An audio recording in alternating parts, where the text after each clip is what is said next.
നമ്മുടെ രക്ഷിതാവും കർത്താവുമായ യേശുക്രിസ്തുവിൻ്റെ പരിശുദ്ധ നാമം വാഴ്ത്തപ്പെടുമാറാകട്ടെ.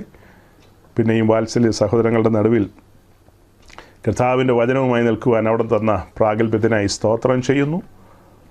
കഴിഞ്ഞ ദിവസങ്ങളിൽ നമ്മൾ ചിന്തിച്ച ആ കാര്യത്തിൻ്റെ ഒരു തുടർച്ചയെന്നോണമാണ് ഇന്നും പറയാനായിട്ട് താല്പര്യപ്പെടുന്നത്. കഴിഞ്ഞ ആഴ്ചത്തെ മെസ്സേജിൻ്റെ ഒടുവിൽ ഞാനൊരു കൊച്ചു വീഡിയോ കാണിച്ചു. ഇതിൽ നിന്ന് കുറച്ച് കാര്യങ്ങൾ നമുക്ക് ധ്യാനിക്കാനുണ്ട് എന്ന് പറഞ്ഞു. പക്ഷേ അതിലേക്ക് കടക്കാൻ കഴിയാതെ വണ്ണം കഴിഞ്ഞ ആഴ്ച പറഞ്ഞ കാര്യത്തിൻ്റെ തുടർച്ച തന്നെയാണ് ഇന്നും പറയാൻ താല്പര്യപ്പെടുന്നത്. ശരിക്കും അതിന് മുൻപുള്ള ആഴ്ചയിൽ നമ്മൾ പറഞ്ഞ കാര്യവും പെൻഡിങ്ങിലാണ്. ആ പെൻഡിങ്ങിലുള്ള കാര്യങ്ങളൊക്കെ നമുക്ക് കർത്താവ് വരാൻ താമസിച്ചാൽ വരും ദിവസങ്ങളിൽ നിശ്ചയമായും അതെല്ലാം പുറത്തെടുത്ത് ധ്യാനിക്കാം. അതൊക്കെ ഗൗരവമായ വിഷയങ്ങളാണ്, ഓടിച്ചു പറയാൻ പറ്റിയ കാര്യങ്ങളല്ല. അതിൽ നമ്മൾ തറവാകേണ്ടതുണ്ട്. അതിലൊക്കെ പല ക്വസ്റ്റ്യൻസ് വന്നിട്ടുണ്ട്. അതുകൊണ്ട് അതൊക്കെ സമയമെടുത്ത് ഗൗരവമായി തന്നെ ചിന്തിക്കേണ്ടതുണ്ട്. കഴിഞ്ഞ ആഴ്ചത്തെ മെസ്സേജിൽ നമ്മൾ രക്ഷയുമായി ബന്ധപ്പെട്ട ചില കാര്യങ്ങൾ പറഞ്ഞു. അതായത് അതിനു മുൻപുള്ള ആഴ്ചയിൽ രക്ഷാഭദ്രതയുമായി ബന്ധപ്പെട്ട് പ്രസംഗിക്കുകയും പഠിപ്പിക്കുകയൊക്കെ ചെയ്യുന്ന ചിലരുടെ പഠിപ്പീരുകളെക്കുറിച്ച് സൂചിപ്പിച്ചു. അതുപോലെ തന്നെ അതൊക്കെയായി ബന്ധപ്പെട്ട പ്രധാനപ്പെട്ട പ്രസിദ്ധരായ ശുശ്രൂഷകർ അവരുടെ പഠിപ്പീരുകളിൽ ചില വിള്ളലുകളുണ്ട്, അത് ഉൾക്കൊള്ളാൻ പറ്റാത്ത മേഖലകളുണ്ട്, ഇതാണെന്നൊക്കെ ചിലർ പറഞ്ഞു കഴിഞ്ഞപ്പോൾ അങ്ങനെ പ്രതികരിച്ചവരോടൊക്കെ അവർ പറയുമായിരുന്നു അവരുടെ പേരിൽ കേസ് കൊടുക്കും, സിവിലായിട്ടും ക്രിമിനലായിട്ടും അങ്ങനെയോ ഇങ്ങനെയോ ഒക്കെ കേസ് കൊടുക്കും എന്നൊക്കെ പറയുമായിരുന്നു. അപ്പോൾ നമ്മൾ അതിനൊക്കെ പ്രതികരിച്ചപ്പോൾ അവരുടെ ഇടയിലുള്ള ആളുകളൊക്കെ ചില കാര്യങ്ങളൊക്കെ പറഞ്ഞു വന്നു. ആ കാരണത്താൽ തന്നെ അതിന് നല്ലൊരു വിശദീകരണം നമ്മൾ കഴിഞ്ഞ ആഴ്ച കൊടുക്കാനായിട്ട് പരിശ്രമിക്കുകയായിരുന്നു. പല കാര്യങ്ങൾ പറഞ്ഞു വന്നിട്ട് ഈ ഭദ്രതയുമായി ബന്ധപ്പെട്ട് സംസാരിക്കുന്ന പലരും ഉയർത്തുന്ന ഒരു ഭാഗമാണ് 1 കൊരിന്ത്യർ ലേഖനം 3-ാം അധ്യായം അതിൻ്റെ 15, 16 അങ്ങനെയൊക്കെയുള്ള വാക്യങ്ങൾ. അതായത് ഒരുവൻ്റെ പ്രവൃത്തിയെക്കുറിച്ച് പറഞ്ഞിട്ട് പറയുകയാണ്, അവൻ്റെ പ്രവൃത്തി വെന്തുപോയി കഴിഞ്ഞാൽ അവന് ഛേദം വരും, എന്നാൽ താനോ തീയിൽ കൂടി രക്ഷപ്പെടുമെന്നുള്ളത്. അപ്പോൾ അതൊക്കെ വ്യാഖ്യാനിച്ചും പറഞ്ഞും കൊണ്ടുവരുന്നത് ശരിയാവണ്ണമല്ല എന്നുള്ള കാര്യങ്ങളൊക്കെയാണ് നമ്മൾ കഴിഞ്ഞ ആഴ്ച പറഞ്ഞത്. കഴിഞ്ഞ ആഴ്ചത്തെ മെസ്സേജ് നമ്മൾ യൂട്യൂബിൽ അപ്ലോഡ് ചെയ്തതിന് ശേഷം അതിൻ്റെ ടൈറ്റിൽ അഥവാ തംബ്നെയിൽ കൊടുത്തത് എത്ര കിലോമീറ്റർ അകലെ നിന്നും കാണാൻ പാകത്തിനൊരു ഹെഡിങ്ങാണ് വന്നത്. അതായത് രക്ഷാഭദ്രതക്കാരായ നവീന പെന്തിക്കോസുകാരുടെ ഉപദേശത്തിലെ പാപ്പരത്വം, അവരുടെ പഠിപ്പീരുകളിലെ പാപ്പരത്വം എന്നുള്ള അർത്ഥത്തിലാണ് അത് കൊടുത്തത്.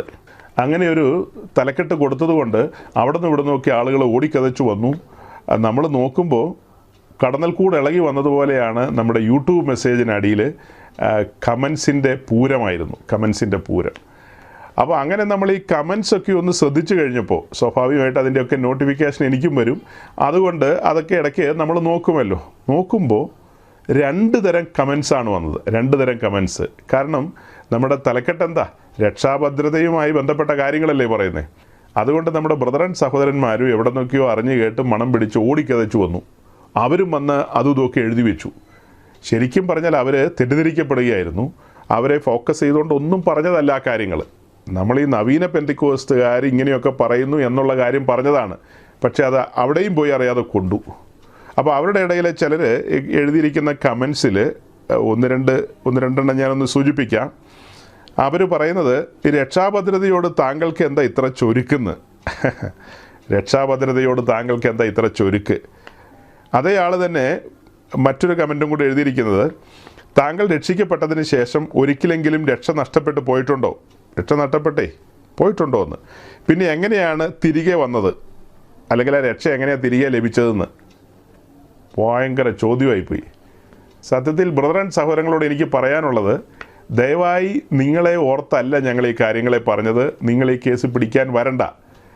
അതായത് രക്ഷാഭദ്രതയുമായി ബന്ധപ്പെട്ടും മറ്റ് പലവിധമായ വിഷയങ്ങളിൽ ബ്രദറൻ മൂപ്പന്മാരും പെന്തക്കോസ്തു മൂപ്പന്മാരും കോടാനുകോടി വർഷങ്ങളായിട്ട് തർക്കവിതർക്കങ്ങളുള്ളതാണ്. കോടാനുകോടി വർഷങ്ങളായിട്ട് എന്തുമാത്രം ഡിബേറ്റുകൾ നടന്നിട്ടുണ്ട്. നിലയ്ക്കാത്ത നിലയിൽ ഡിബേറ്റുകളൊക്കെ ധാരാളം നടന്നിട്ടുണ്ട്. അതുപോലെ തന്നെ ബ്രദറൻ സമൂഹത്തിലും ഡിബേറ്റുകൾ നടത്താനും തർക്കവിതർക്കങ്ങളിലേക്ക് പോകാനും ഒക്കെ പ്രാപ്തരായ മിടുക്കന്മാരായ ആളുകളുണ്ട്. പെന്തക്കോസ്ത് സമൂഹത്തിലുമുണ്ട്. ഒട്ടും മോശക്കാരല്ലാത്ത ആളുകൾ ഇവിടെയും ഉണ്ട്.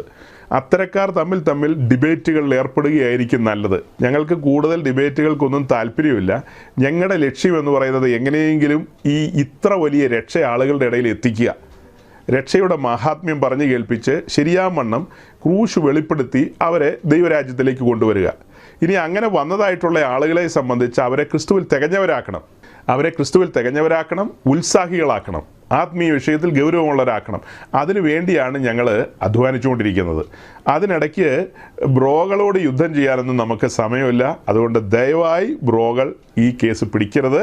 ഞങ്ങളിത് നവീന പെന്തിക്കോസ്ത്, ഞങ്ങൾ മുൻകാലങ്ങളിൽ ന്യൂ ജനറേഷൻ പെന്തിക്കോസ്ത് എന്നൊക്കെ പറയുന്ന ഗ്രൂപ്പുകളുണ്ട്. ക്രൂശില്ലാത്ത ആളുകളെ വെള്ളത്തിൽ ചാടിച്ച് ദൈവരാജ്യത്തിൽ കൊണ്ടുവന്നു എന്ന പേരിൽ ഇങ്ങനെ സാമ്പത്തിക പിരിവുകളും അങ്ങനെ ഭൗതിക അനുഗ്രഹങ്ങളും എന്നൊക്കെ പറഞ്ഞ് വലിയ സംഖ്യ ആളുകൾ അതിനകത്തുണ്ട്.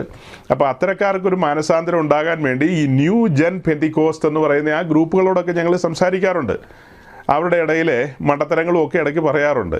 എന്നാൽ കഴിഞ്ഞ ആഴ്ചകളിൽ ഞങ്ങൾ സംസാരിച്ചത് നവീന പെന്തിക്കോസ്ത്. അവർക്ക് ഒത്തിരി വ്യത്യാസങ്ങളുണ്ട്, ഞങ്ങളുടെ രീതികളിൽ നിന്നൊക്കെ ഒത്തിരി വ്യത്യാസമുണ്ട്. അതിലേക്ക് ഞാൻ പതിയെ പറഞ്ഞു വരും.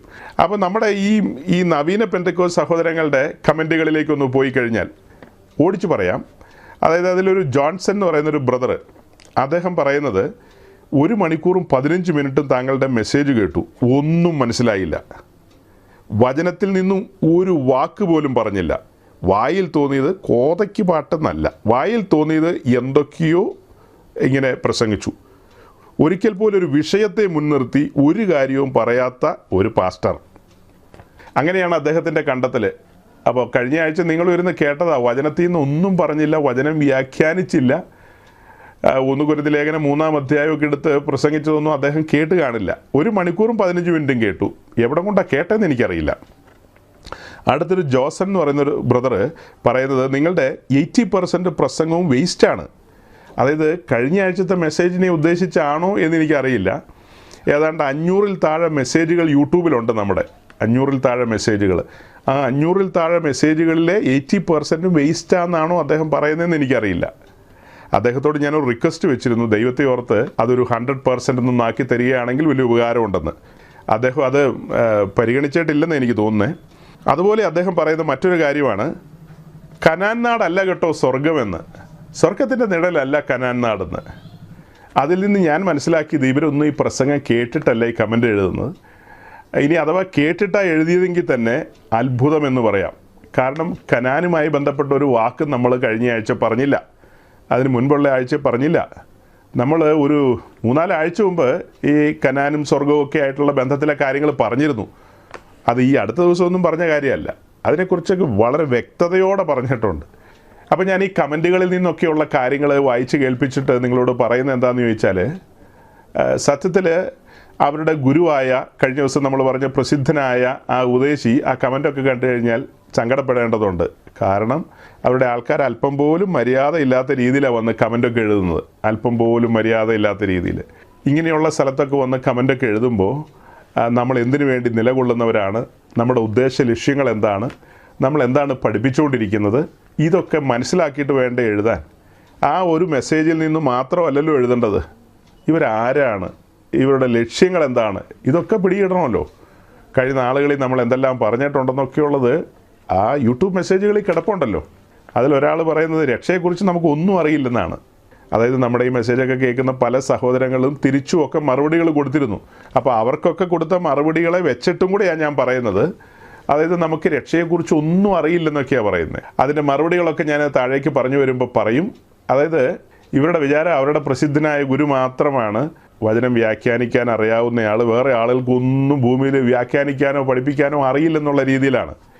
ഒരു വിഷയം പോലും പ്രസംഗിക്കാൻ നമുക്ക് അറിയില്ലെന്നൊക്കെയാണ് അവർ പറയുന്നത്.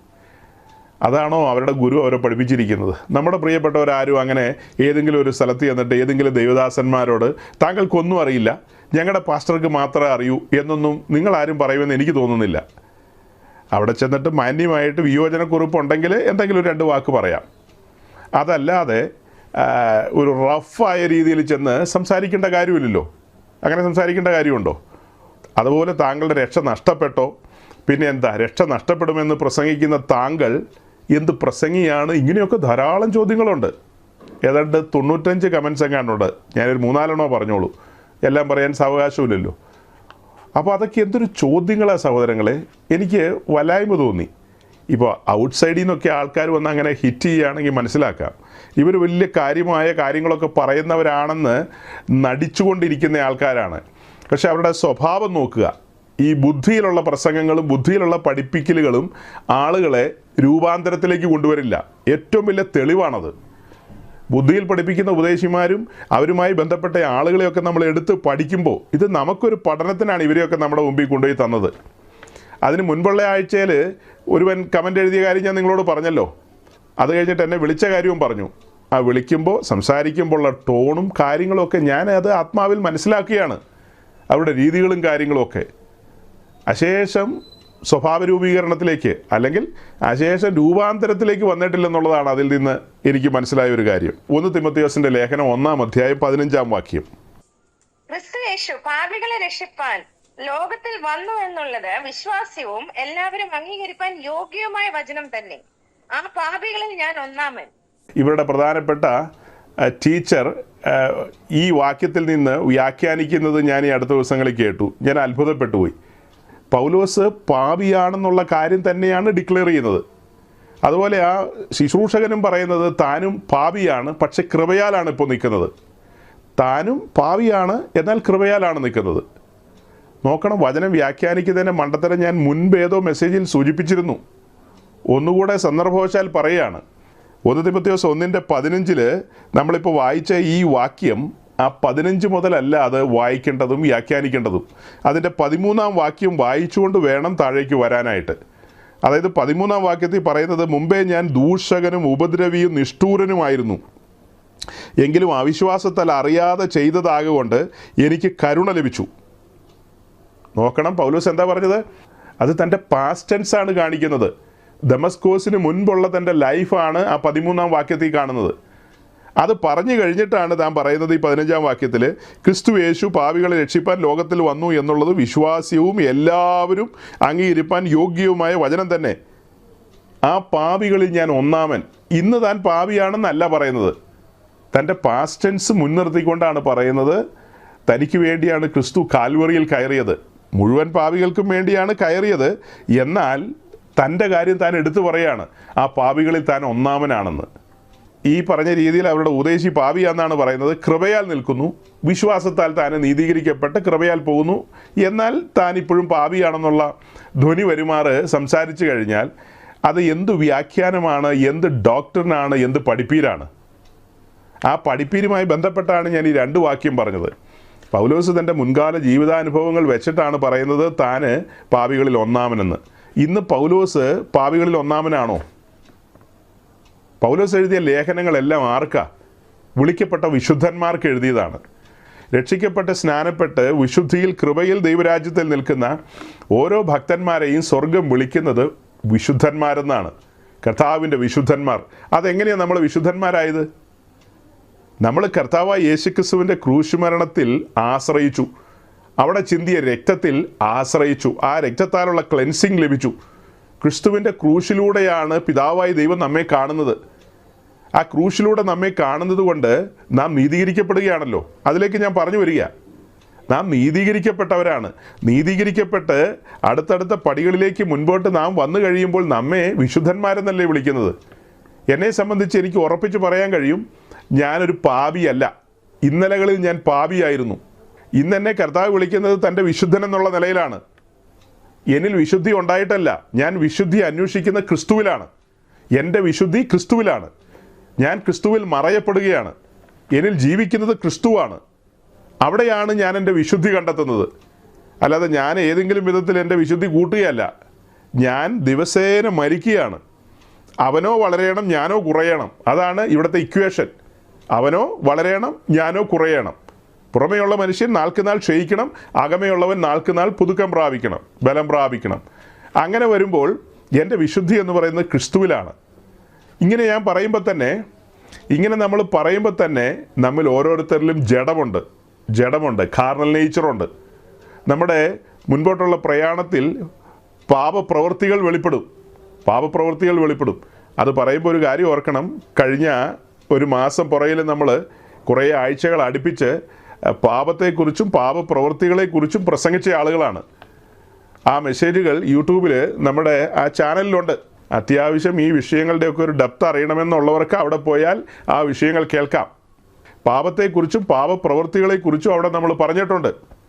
പാപത്തോടുള്ള ബന്ധത്തിൽ ദൈവം എങ്ങനെയാണ് ഡീൽ ചെയ്യുന്നത്, പാപപ്രവൃത്തികളോടുള്ള ബന്ധത്തിൽ അഥവാ സിൻസ് അതിനോടുള്ള ബന്ധത്തിൽ ദൈവം എങ്ങനെയാണ് കാര്യങ്ങളെ കൈകാര്യം ചെയ്യുന്നത് എന്നൊക്കെയുള്ള കാര്യം വിശദമായി പറഞ്ഞിട്ടുണ്ട്. ചുരുക്കി പറഞ്ഞാൽ ഇന്ന് നമ്മൾ കൃപയാൽ രക്ഷിക്കപ്പെട്ടവരാണ്, പാപത്തിൽ നിന്ന് വിടുതൽ ലഭിച്ചവരാണ്. ഇത് പാപം നമ്മിൽ വസിക്കുന്നില്ല. ഇവിടെ ഇരിക്കുന്ന വിശുദ്ധന്മാരോടാണ് ഞാൻ പറയുന്നത്. പാപം വസിച്ചിരുന്ന ആ ഇടത്തിലേക്കാണ് പരിശുദ്ധാത്മാവ് വന്നത്. പാപത്തെ അടിച്ച് പുറത്താക്കിയിട്ടാണ് പരിശുദ്ധാത്മാവ് വചനമാകുന്ന വിത്തുമായിട്ട് വന്നത്, അഥവാ ജീവനുമായിട്ട് വന്നത്. പാപം ഇവിടെ ഉണ്ടായിരുന്നപ്പോൾ മരണം വാഴുകയായിരുന്നു. പാപം ഇവിടെ സിംഹാസനത്തിൽ ഇരിക്കുമ്പോൾ മരണം ചിറകടിച്ച് നിൽക്കുകയായിരുന്നു. അപ്പോൾ പാപം പുറത്തുപോയി തൽസ്ഥാനത്തേക്ക് പരിശുദ്ധാത്മാവ് വന്നു. പരിശുദ്ധാത്മാവ് വന്നപ്പോൾ ജീവനും വന്നു. പാപം പോയപ്പോൾ മരണം പോയെന്ന് പറഞ്ഞല്ലോ, ആ സ്ഥാനത്തേക്ക് ജീവൻ വന്നു. ഇപ്പോൾ നാം മരണമില്ലായ്മയിലേക്ക് കടന്നിരിക്കുന്നു. യെസ്, 2 തിമോത്തിയോസ് 1:10 പ്രകാരം 2 തിമോത്തിയോസ് 1:10 പ്രകാരം നാം മരണമില്ലായ്മയിലേക്ക് കടന്നിരിക്കുകയാണ്. അതുപോലെ യോഹന്നാൻ്റെ സുവിശേഷം നമ്മൾ വായിക്കുകയും പഠിക്കുകയും ചെയ്യുമ്പോൾ മനസ്സിലാക്കുന്നത് എന്താ? ഈ വിത്തകത്തു വീണു എന്ന കാരണത്താൽ അവിടെ എഴുതിയിരിക്കുകയാണ്, പുത്രനുള്ളവൻ ഇനി മരണമില്ലെന്ന്. പുത്രനുള്ളവൻ ഇനി മരണമില്ല. നമ്മളോടാ ചോദിക്കുന്നത്, താങ്കളുടെ രക്ഷ എപ്പോഴാണ് ഊർന്നു പോയത്? പിന്നെ അതെങ്ങനെയാണ് കയറ് കെട്ടിപ്പിടിച്ച് വലിക്കുകയാണോ ചെയ്തത്? അങ്ങനെയാണോ തിരിച്ച് നട്ടും ബോൾട്ടിട്ട് ഫിക്സ് ചെയ്യുകയാണോ എന്നൊക്കെ ചോദിച്ചവരോട് എന്ത് മറുപടി പറയും? ആളുകളെ അപഹസിക്കുകയും അവമാനിക്കുകയൊക്കെ ചെയ്യുന്നതിന് പരിമിതികളുണ്ട്. അങ്ങനെയൊന്നുമല്ല ശരിക്കും ഗുണപ്പെട്ടവരാണെങ്കിൽ ചെയ്യേണ്ടത്. അങ്ങനെ കൊടുങ്കാറ്റ് പോലെ അടിക്കല്ലേ. കഴിഞ്ഞ നാളുകളിൽ ഞങ്ങൾ ഹൃദയ തകർച്ചയോടെ എത്ര ആഴത്തിൽ ക്രൂശിനെ ധ്യാനിച്ച മനുഷ്യരാണെന്നറിയാവോ? പറഞ്ഞു വരാൻ ഞാൻ അതിലേക്ക്. ഇപ്പോൾ ഞാൻ പറഞ്ഞത്, എന്നിൽ പാപമില്ല, എന്നാൽ പാപ സ്വഭാവമുണ്ട്. ആ പാപ സ്വഭാവമുണ്ട്, ആദാമ്യ പ്രകൃതിയുണ്ട്, കാർണൽ നേച്ചർ ഉണ്ടെന്ന് പറഞ്ഞല്ലോ.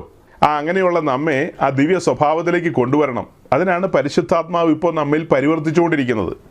ഇപ്പോൾ നമ്മുടെ ജീവിതത്തിൽ പല പണികളും നടന്നുകൊണ്ടിരിക്കുകയാണ്. നമ്മെ ദിവ്യ സ്വഭാവത്തിന്, ക്രിസ്തുവിൻ്റെ അതേ സ്വഭാവത്തിന് അനുരൂപരാക്കേണ്ടതുണ്ട്. അങ്ങനെയാണ് പത്രോസിൻ്റെ ലേഖനത്തിൽ എഴുതിയിരിക്കുന്നത്. വേറെയും പല വാക്യങ്ങളുണ്ടല്ലോ.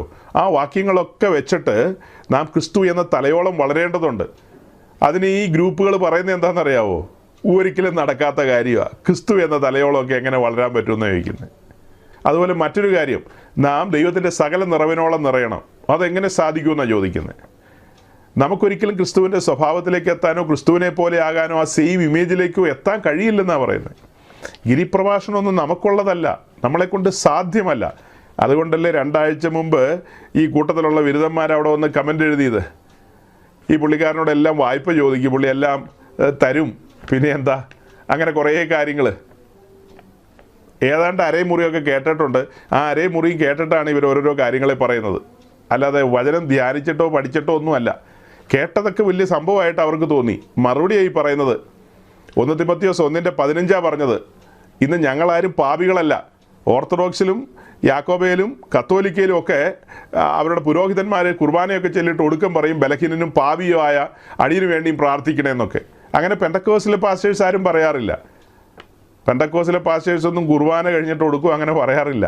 പിരിയാൻ നേരത്ത്, സഹോദരങ്ങളെ ഞങ്ങൾ പാപികളാകട്ടോ, ഞങ്ങളെ ഓർത്തും പ്രാർത്ഥിക്കണേ എന്നൊന്നും ആരും പറയാറില്ല. പാപിയായ അത്യുന്നതനായ ദൈവത്തെ എങ്ങനെ ആരാധിക്കാൻ പറ്റും? എങ്ങനെ കർത്തൃമേശയെ കരം നീട്ടാൻ പറ്റും? കൃപയാൽ കരം നീട്ടാൻ പറ്റുമോ? കൃപയാലൊന്നും കരം നീട്ടാൻ പറ്റില്ല. കൃപയാൽ രക്ഷിക്കപ്പെടണം. കൃപയാൽ രക്ഷിക്കപ്പെടുക എന്ന് പറഞ്ഞാൽ എന്താ അവിടെ സംഭവിക്കുന്നത്? അപ്പോൾ നമ്മുടെ രക്ഷയിൽ എന്തൊക്കെയാണ് സംഭവിക്കുന്നത്, ഏതെല്ലാം കാര്യങ്ങളാണെന്നുള്ളത് ആഴത്തിൽ പറയണം. അതിലേക്ക് ഞാൻ പറഞ്ഞു കൊണ്ടുവരാം.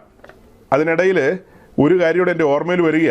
ഈ കമൻറ്റുകളിൽ നിന്നും ഒക്കെ ഞാൻ മനസ്സിലാക്കിയ ഒരു കാര്യം, പെന്തക്കോസുകാരുടെ ഇടയിൽ രക്ഷയെക്കുറിച്ച് സംസാരിക്കുന്നവർ കുറവാണെന്നും രക്ഷയെക്കുറിച്ച് കാര്യമായ ധാരണയില്ലെന്നും ഒക്കെ വരുന്ന രീതിയിൽ പലരും കമൻറ്റുകളൊക്കെ എഴുതിയിട്ടുണ്ട്. പലരും കമൻറ്റുകൾ പല പ്ലാറ്റ്ഫോമുകളിലും അങ്ങനെയൊക്കെ ഞാൻ കണ്ടു. അവരോടൊക്കെയായിട്ട് പറയട്ടെ, പെന്തക്കോസ് സമൂഹത്തിൽ ശക്തമായി ഈ കാര്യങ്ങളെ പറയാൻ പ്രാപ്തിയുള്ള ദൈവദാസന്മാരുണ്ട്. ശക്തമായി പറയാൻ പ്രാപ്തിയുള്ളവർ. അത് തന്നെയല്ല, ഞങ്ങളിവിടെ വളരെ ആഴത്തിൽ ആ വിഷയങ്ങൾ ചിന്തിച്ചിട്ടുള്ള ആളുകളാണ്. വളരെ ആഴത്തിൽ രക്ഷയുമായി ബന്ധപ്പെട്ട്. ഇപ്പം ഞാൻ പറഞ്ഞല്ലോ, വചനമാകുന്ന വിത്ത് അകത്ത് വന്ന് വീണ്ടും ജനനാനുഭവത്തിലേക്ക് വരുന്ന കാര്യം. അങ്ങനെ രക്ഷയിലേക്ക് വരുമ്പോൾ നമ്മുടെ ആത്മാവിൻ്റെ വീണ്ടെടുപ്പേ സാധിപ്പിച്ചിട്ടുള്ളൂ. നമ്മുടെ ദേഹത്തിൻ്റെയും ദേഹിയുടെയും വീണ്ടെടുപ്പ് പൂർത്തീകരിക്കപ്പെടാനുണ്ട്. നാം സുവിശേഷം കേൾക്കുകയായിരുന്നു. നാം സുവിശേഷം കേട്ട് കൃപയാൽ വിശ്വാസം മൂലം രക്ഷിക്കപ്പെട്ടവരാണ്. അങ്ങനെ ആ രക്ഷയിലേക്ക് വന്ന നാം ആ രക്ഷയിൽ ആനന്ദിക്കുകയാണെന്ന്. രക്ഷയുടെ സന്തോഷമാണ് നമ്മളെ വിശ്വാസ സ്നാനത്തിന് ഇറക്കിയത്. നമ്മെ വിശ്വാസ സ്നാനത്തിലേക്ക് നയിച്ചത് എന്താ? ആ രക്ഷയുടെ സന്തോഷമാണ്, അതിൻ്റെ തിരത്തള്ളലാണ്. സകല സത്യത്തിലും വഴി നടത്തുന്ന പരിശുദ്ധാത്മാവ് നമുക്ക് ദൈവവചനത്തിൻ്റെ ആഴങ്ങളെ ബോധ്യപ്പെടുത്തി തന്നു. വിശ്വാസ സ്നാനത്തിൻ്റെ ആധികാരികത, അതിൻ്റെ ഗൗരവം. അങ്ങനെയല്ലേ നമ്മൾ വിശ്വാസ സ്നാനത്തിന് ഇറങ്ങിത്തിരിച്ചത്? പരപ്രേരണയാലാണോ? ആരെങ്കിലും ഉന്തിത്തള്ളി വെള്ളത്തിൽ കൊണ്ടുപോയി ഇട്ടതാണോ? ഒന്നുമല്ല. നമ്മൾ അനുഭവിച്ച രക്ഷ, ആ രക്ഷ അനുഭവിച്ച് വിശ്വാസ സ്നാനത്തിന് ഇറങ്ങുമ്പോൾ നമ്മൾ എപ്പോഴും പറഞ്ഞുകൊണ്ടിരുന്നത് എന്താ? പറഞ്ഞു തീരാത്ത ദാനനിമിത്തം ദൈവത്തിന് സ്തോത്രം ചെയ്തുകൊണ്ടിരിക്കുന്നവരല്ലേ? നിരന്തരമായി സ്തോത്രം ചെയ്യുന്നവരല്ലേ? ഇത്ര വലിയ രക്ഷയെന്ന് നിരന്തരം പ്രസംഗിക്കുന്നവരല്ലേ? ക്രൂശ് കൺമുമ്പിൽ വെച്ചിരിക്കുകയല്ലേ? അതെപ്പോഴെങ്കിലും എടുത്ത് മാറ്റിയിട്ടുണ്ടോ? ഇവിടെ വേറെ എന്തെങ്കിലും തരം പ്രസംഗങ്ങൾ നമ്മുടെ ഇടയിലുണ്ടോ? നിരന്തരം ക്രൂശ് പ്രസംഗിച്ചുകൊണ്ടിരിക്കുകയാണ്.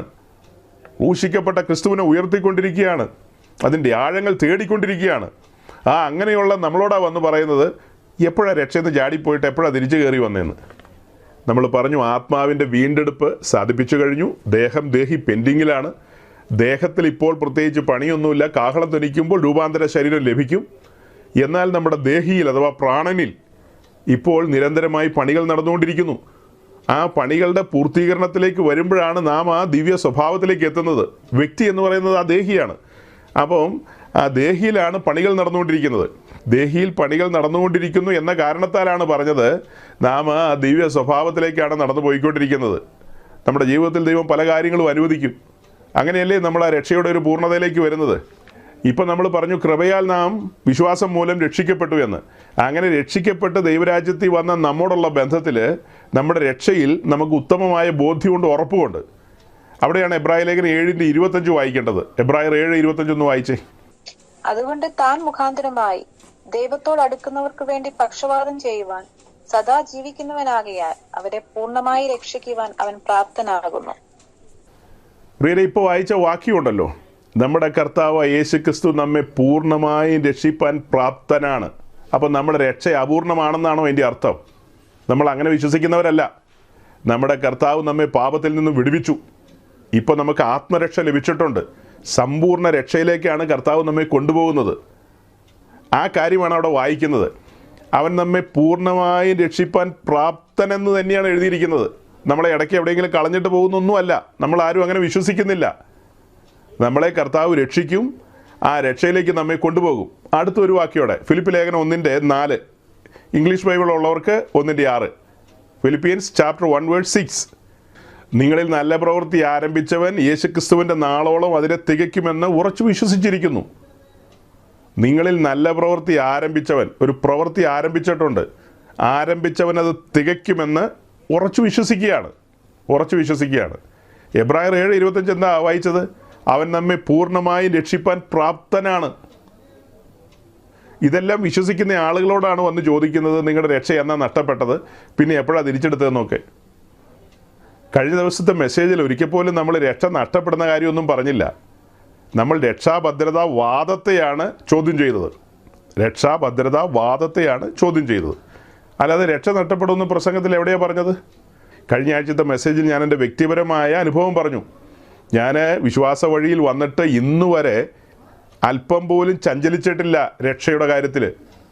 ആ രക്ഷയുടെ ആനന്ദത്തിൽ വർദ്ധിച്ചു വരികയല്ലാതെ പിന്നിലേക്ക് ഒരിക്കലും പോയിട്ടില്ല.